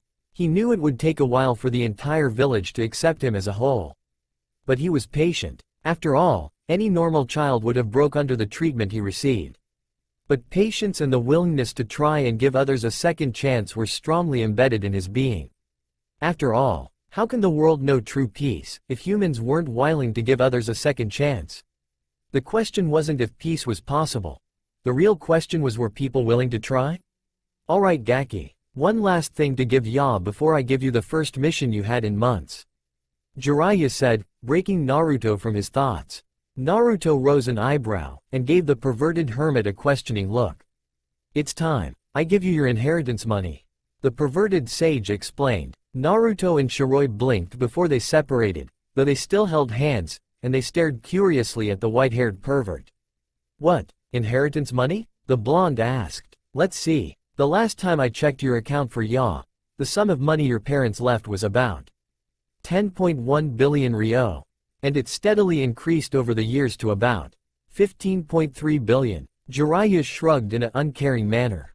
After all, he had nearly 15 years to get over the shock of the amount Naruto had.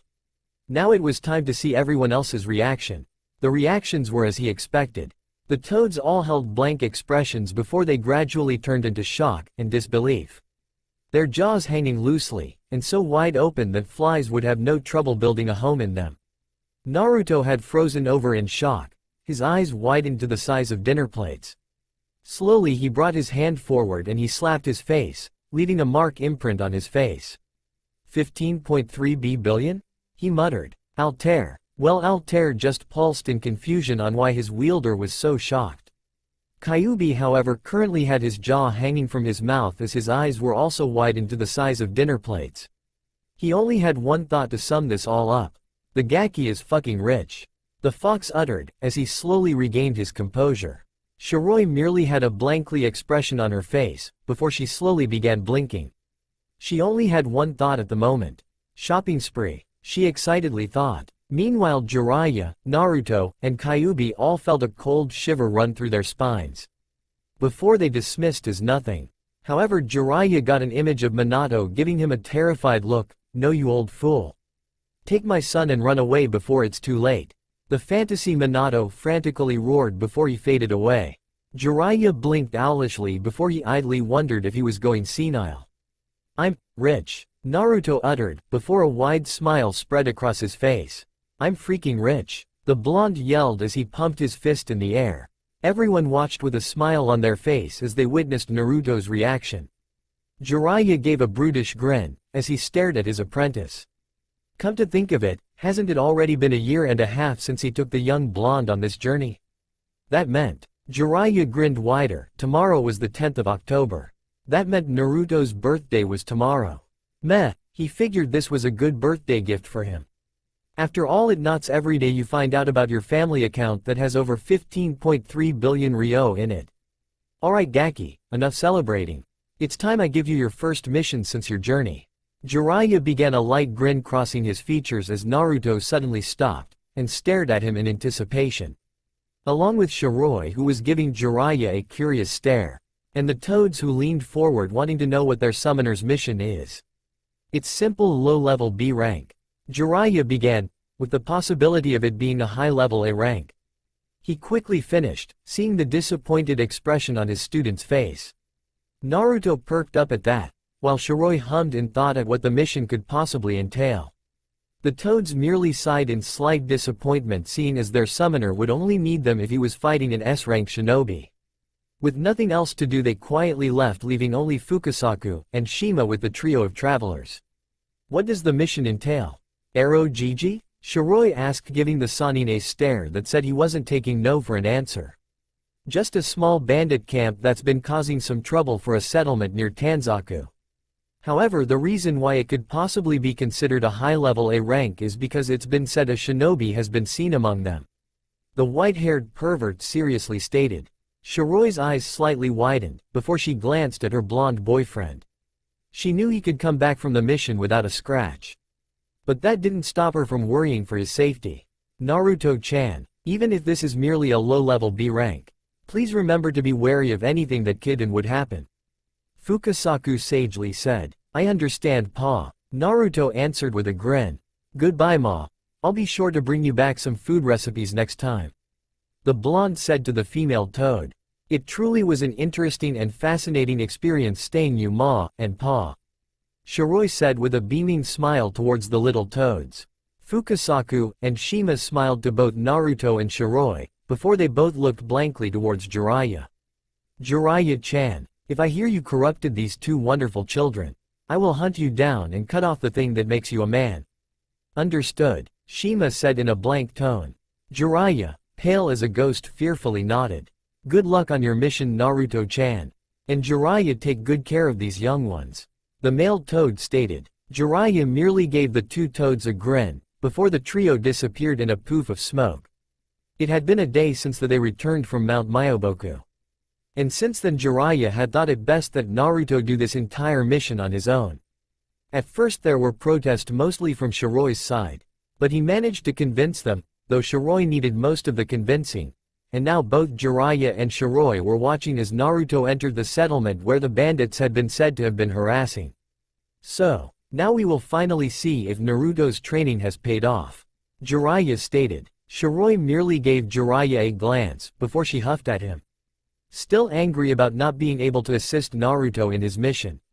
You know, you could prepare yourself for tonight, and I'll tell you how Naruto did tomorrow. The perverted sage said, a slight leer in his voice. Shiroi raised an eyebrow. What do you mean? Jiraiya grinned. Tonight is Naruto's 14th birthday. He trailed off, a knowing expression on his face.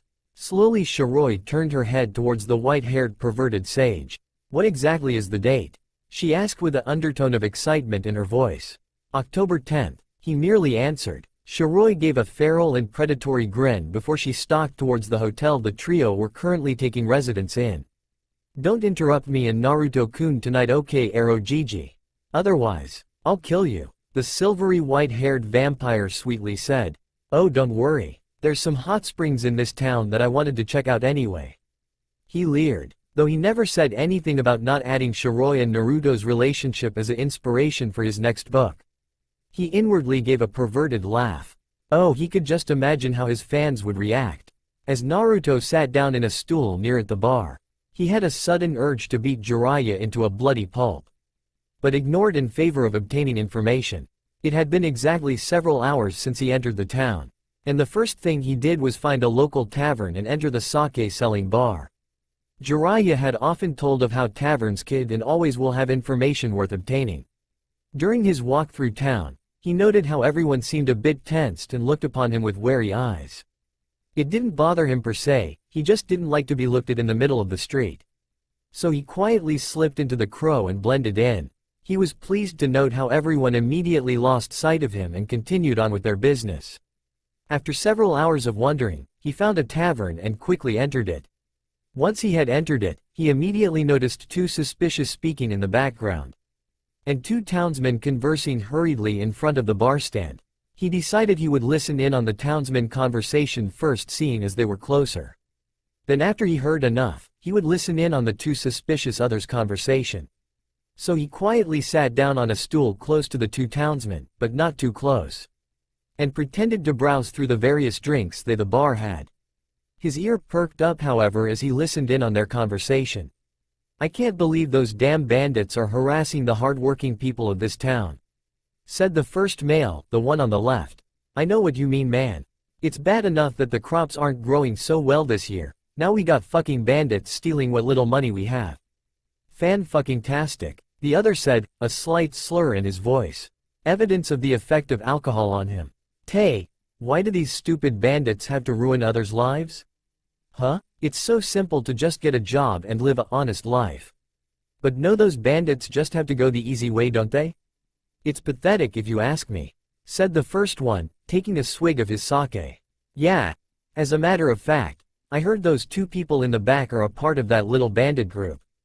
That got Naruto's attention. Oh really? Well, maybe we should tell them to get the fuck out of our town. No, we can't do that. And why the hell not? Didn't you hear the rumors? They say a shinobi is a part of their group. Naruto quietly stood, having heard enough, and having heard what he wanted to hear. He discreetly and silently moved towards the two in the back. Once he reached a close enough distance, one of them glanced in his direction. Calmly and silently Naruto moved towards two gentlemen whose back were against a wall with cups in their hands. He quietly leaned on the wall in the same position, only he crossed his arms. Fortunately he was close enough to listen in on their conversation, as they whispered among themselves. Hey, when do you bosses gonna let us kidnap some of the women of this town? One leered. Naruto felt a surge of disgust flow through him. He barely resisted the urge to growl. Altair pulsed in anger and bloodthirst. I don't know when boss is gonna let us have some fun. But all I know is, I cannot wait. The other licked his lips in anticipation. Another surge of disgust went through Naruto's being at hearing the two men's conversation, but he forced himself to be calm. He would deal with them later when the time presented itself. So what time did boss said to return to camp? The bandit slurred. Around sunset. Why? The other bandit merely pointed his finger out the window. 'Cause the sun is beginning to set, though not by much. I'd say the time is about 5 o'clock. Yeah, good point. Alright, we'll finish our drinks and then return to Camp K? I hear that. Naruto stoically waited for the two individuals to finish their drinks, idly listening in on more of their conversation. And the more he heard, the more disgusted he became. They were actually talking about raping the woman of this settlement. It disgusted him beyond comprehension. They earned his attention however when they began speaking of their boss. Apparently their boss was an A-ranked missing nin form Konoha that joined Omegacure. He racked his memory for anyone he knew of that betrayed the leaf and joined AIM. Nothing came to mind. He was brought out of his thoughts when he noticed the two bandits stumbling out of the tavern. He waited until they left before he began leaving. After leaving the tavern, he looked around the streets, before he caught sight of his two targets stumbling away from the small town. He slowly followed them, discreetly stopping and finding a hiding spot whenever one stopped and looked in his direction. Once they would begin moving again, he would immediately exit his hiding spot and slowly blend in with the crow, all while they remained oblivious to his discreet stalking them. Soon they began to exit the town, and Naruto immediately took to the trees, trailing his targets from a distance. Every now and then one would stop and look behind them, before they would simply scratch their heads with a confused expression on their faces.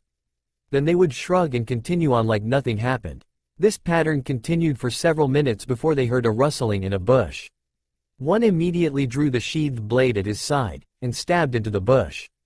The only thing that came out was a small brown rabbit, and it looked fearfully at the two men in front of it.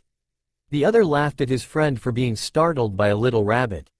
The other, angry at being laughed at, took his anger out on the rabbit, and promptly stabbed the bunny in the head repeatedly.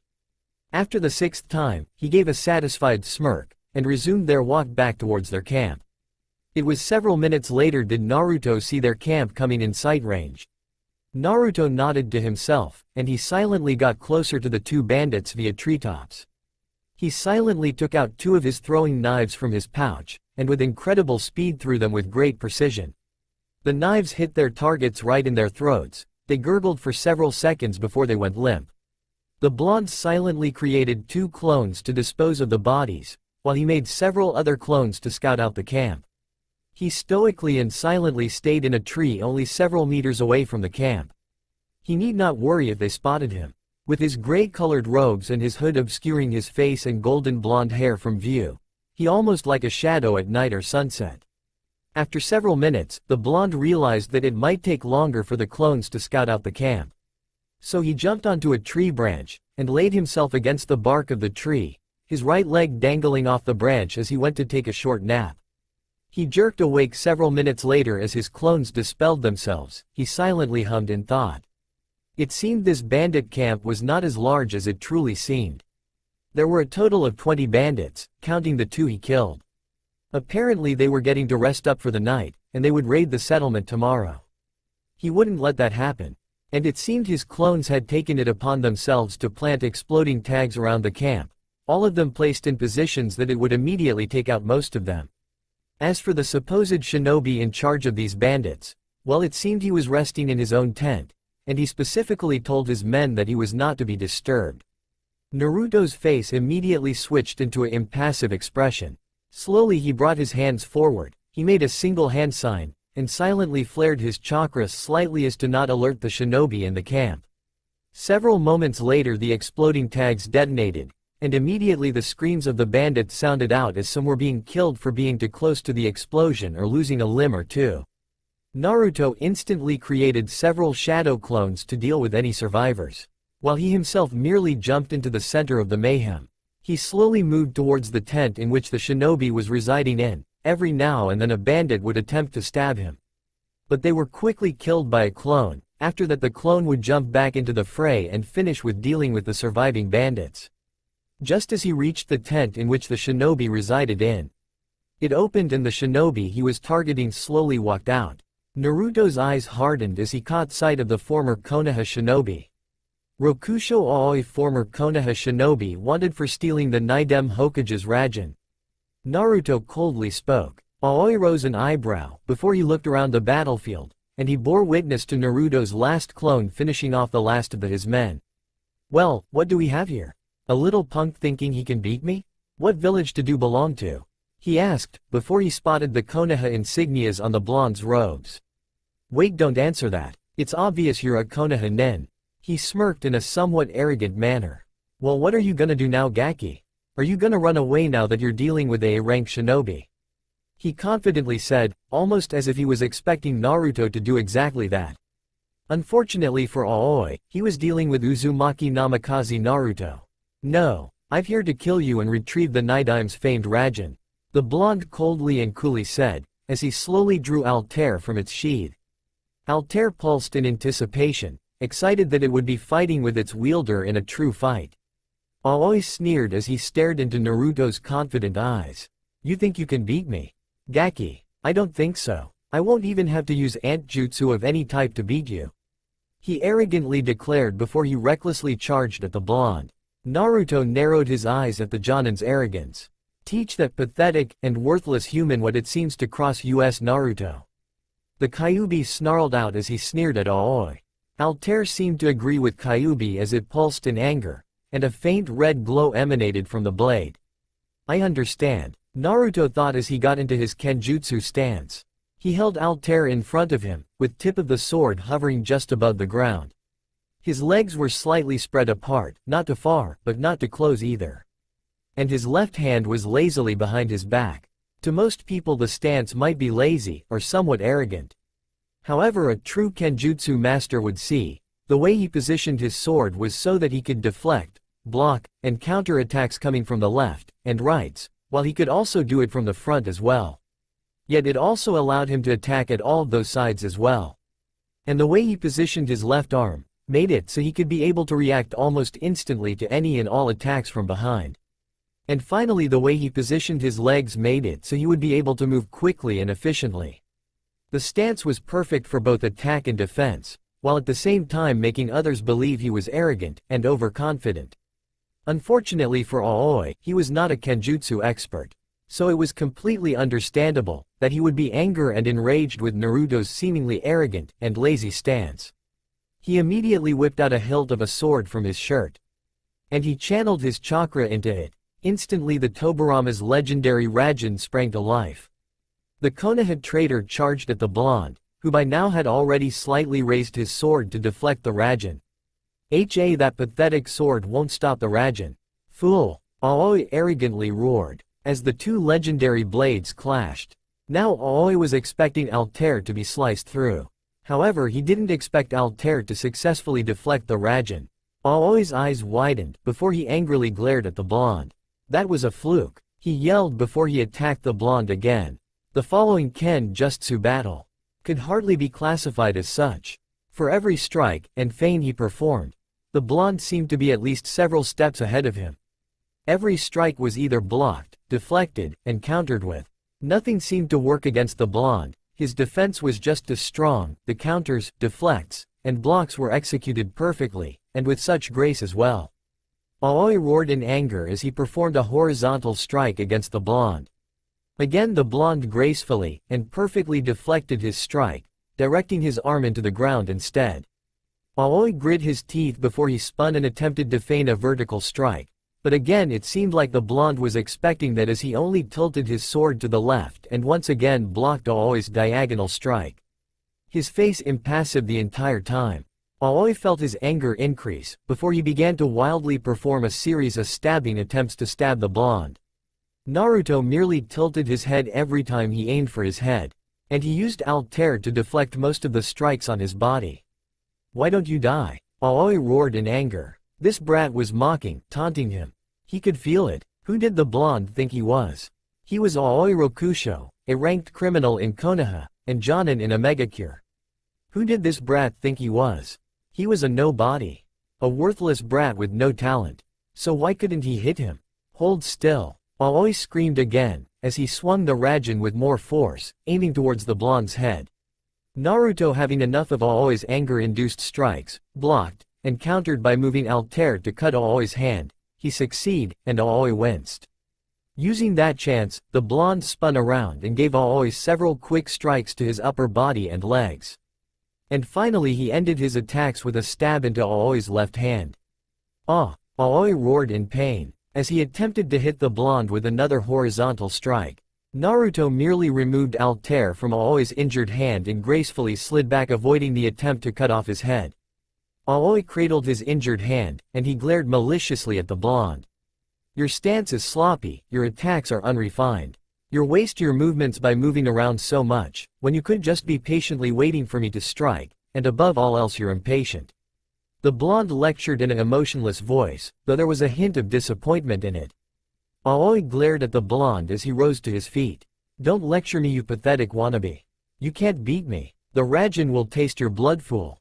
Aoi roared as he jumped in the air and descended upon the blonde, using his uninjured hand to hold Tobirama's Rajin. Naruto slightly shook his head in disappointment. This man wasn't a swordsman. No, he was just a thug fighting with a legendary weapon like it was toy. It was time to end this once and for all. This fake swordsman didn't deserve to wield the Rajin. Altair, sensing that Naruto wanted to end the battle once and for all, glowed a dark red for a moment, before it dulled. Though there was only a slight red glow to it, Naruto swung Altair to meet with the Rajin. Aoi, still believing that Altair clashing with Altair was just a fluke, swung forward as well. Both blades met in a furious clash, before a slight cracking sound was heard. Aoi smirked, believing his opponent's blade was breaking. However, to his shock and horror, the Rajin's blade suddenly snapped in two, and the hilt was reduced into dust. He stared disbelievingly at the aegis of the Rajin in his hand. What? He uttered, stilling gazing upon the ashes in his hand. How is this possible? He raged, as he glared at the blonde in contempt. Naruto merely gave him an impassive stare, as he sheathed Altair in his sheath. He patted the sword on the eagle's head for such a good job. Altair pulsed in contentment. Do you realize what you've done? Aoi roared, before pulling out an umbrella. I destroyed the Rajin, a blade which you stole from Konoha, and stole from the Senju clan. I'm certain that should the Naidem Hokage was here, he would fully agree with my course of action. Naruto coldly spoke. I'll kill you, Aoi yelled, before he threw the umbrella in the air and performed several hand signs. Ninja Art Senbon shower. The missing nin roared before over dozens of senbons began to shower themselves in Naruto's location. The hooded BL node merely narrowed his eyes before the wind around him picked up. The senbons began to wildly plant themselves on the blonde's location, each time more and more senbon landing in the blonde's exact spot. Aoi laughed insanely as he watched his opponent die by his signature technique. That's right, die, you piece of shit, he gleefully exclaimed. The senbons stopped raining down on the blonde, and the dust that kicked up slowly began to fade away faster than normal. Aoi never paid any attention of that, however, as he grinned. Hey, that'll teach you to never fuck with me, huh? Gah. Ki? His eyes widened to the size of dinner plates, however, as he saw Naruto standing in the same spot, completely unharmed. All of the senbon which had been launched were all scattered across the area around the blonde. How? Aoi trailed off, beginning to lose his voice. I got the idea after reading about the Yondaime Raikage's lightning armor. Naruto began as the wind around him picked up once more. I created this little technique as an inspiration of the Raikage's lightning armor. As you know, the Raikage's lightning armor allows him to have a perfect defense and a drastic increase in speed. The blonder opened his eyes for this part. So I figured, why not create a technique similar yet entirely different from the lightning armor? Why not create a type of armor just like the lightning armor, only instead of blocking all types of attacks? Why not make so that you could control the wind around you, to slow down projectiles, and all attacks? Once again the wind around the blonde made itself known. I call this little technique wind field. With the wind field I can control all the wind in an area of my choosing. Air pressure, oxygen, wind strength. I control all that and more in this area. The blonde finished explaining with a smirk. I developed this little technique when no one was watching me, and when I was all alone when I was training. No. That's impossible. I refuse to believe someone like you can beat me. Aoi roared, before he blurred through multiple hand signs. Fire style. Grand fireball. The missing nin exclaimed, placing every ounce of chakra into the technique. A massively large fireball began to move towards the blonde's location. Naruto took a deep breath, before he cleared his mind like how Pa instructed him on how to do. His eyes snapped open not a second later, before he blurred through hand signs at Anbu level speeds. Water style. Water phoenix. The blonde roared, using his clan's most prized jutsu for the first time. To Aoi's utter shock and amazement, water from the atmosphere, began to converge around the blonde before it took shape into a massive phoenix the size of Kyuubi made entirely of water emerged from it. The water phoenix gave a mighty screech before it slammed itself into the fireball, not only causing the fireball to extinguish, but for a slight mist to settle in as well. How that level of water manipulation is said to be only a level on whose Senju Tobirama achieved. Aoi yelled out in tired rage. During my time in Mount Myoboku, Pa made sure that my elemental manipulation would be better than anyone else's. The blonde began. He had me create over thousands of shadows after my senjutsu training, and got them to work on my water manipulation, since my wind manipulation was already at an acceptable level. He wanted to make sure I was ready for the world. He beamed to walk towards Aoi, who had long since fallen over in exhaustion. He wanted my water manipulation to be on Tobarama's level. And I didn't want to displease him, so I complied. The blonde explained as he knelt beside Aoi, and placed high hand to his throat. You will die now, Naruto tonelessly said. What are you gonna do? Choke me to dia. The missing nin couldn't continue speaking however, as he felt a sharp pain in his neck, almost like something had piercing it. He saw the blonde withdraw his hand, and to his shock and amazement, he saw a foot-long blade extended from the hooded blonde's bracer, before it retracted. Why did you betray Konoha? Naruto asked, curiosity seeping into his voice. Aoi, feeling his life begin to fade, saw no harm in revealing the blonde a bit of his character. Power, he answered. Power? Naruto asked, his eyes narrowing a bit. Yes, I left the village for power. Power is all that matters in this cursed shinobi world.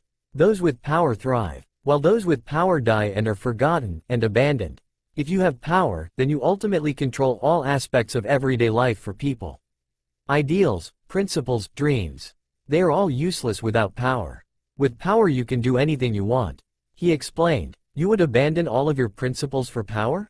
Naruto growled out. Aoi chuckled. Principle? His chuckles turned into coughs. What is principle, huh? Can it get a roof over your head? Can make your men all fall in line? Can it bring you the pleasures of the world? The missing nin resorted. Naruto merely looked away, as that was a question he couldn't answer. Aoi, seeing this, continued, the fact of the matter is, boy, is that power is the only thing that matters in this world. Friends, love, and even family are all useless. Power is the only thing that matters. The Konoha traitor bitterly said. Naruto could only look at Aoi in a disappointing stare. Don't look at me like boy. We're different, me and you. The difference is that I have no problem sitting on a throne with a bottle of sake in one hand, and the company of a woman in the other. Your hands will always be empty. Because of your foolish principles, Aoi slowly said before the life faded from his eyes. Naruto slowly brought his hand forwards and placed it on Aoi's head. Your words were bitter, and may have held some truth to them. However, it does not make them right.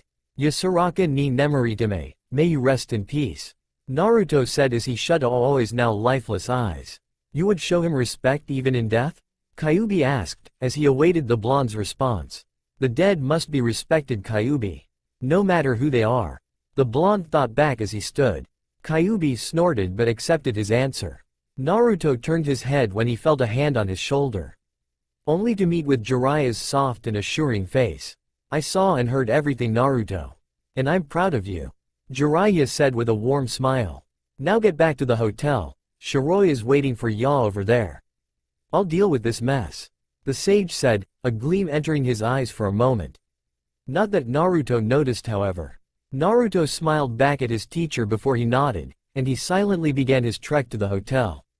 Never seeing the shit-eating grin on Jiraiya's face. My student will finally become a man.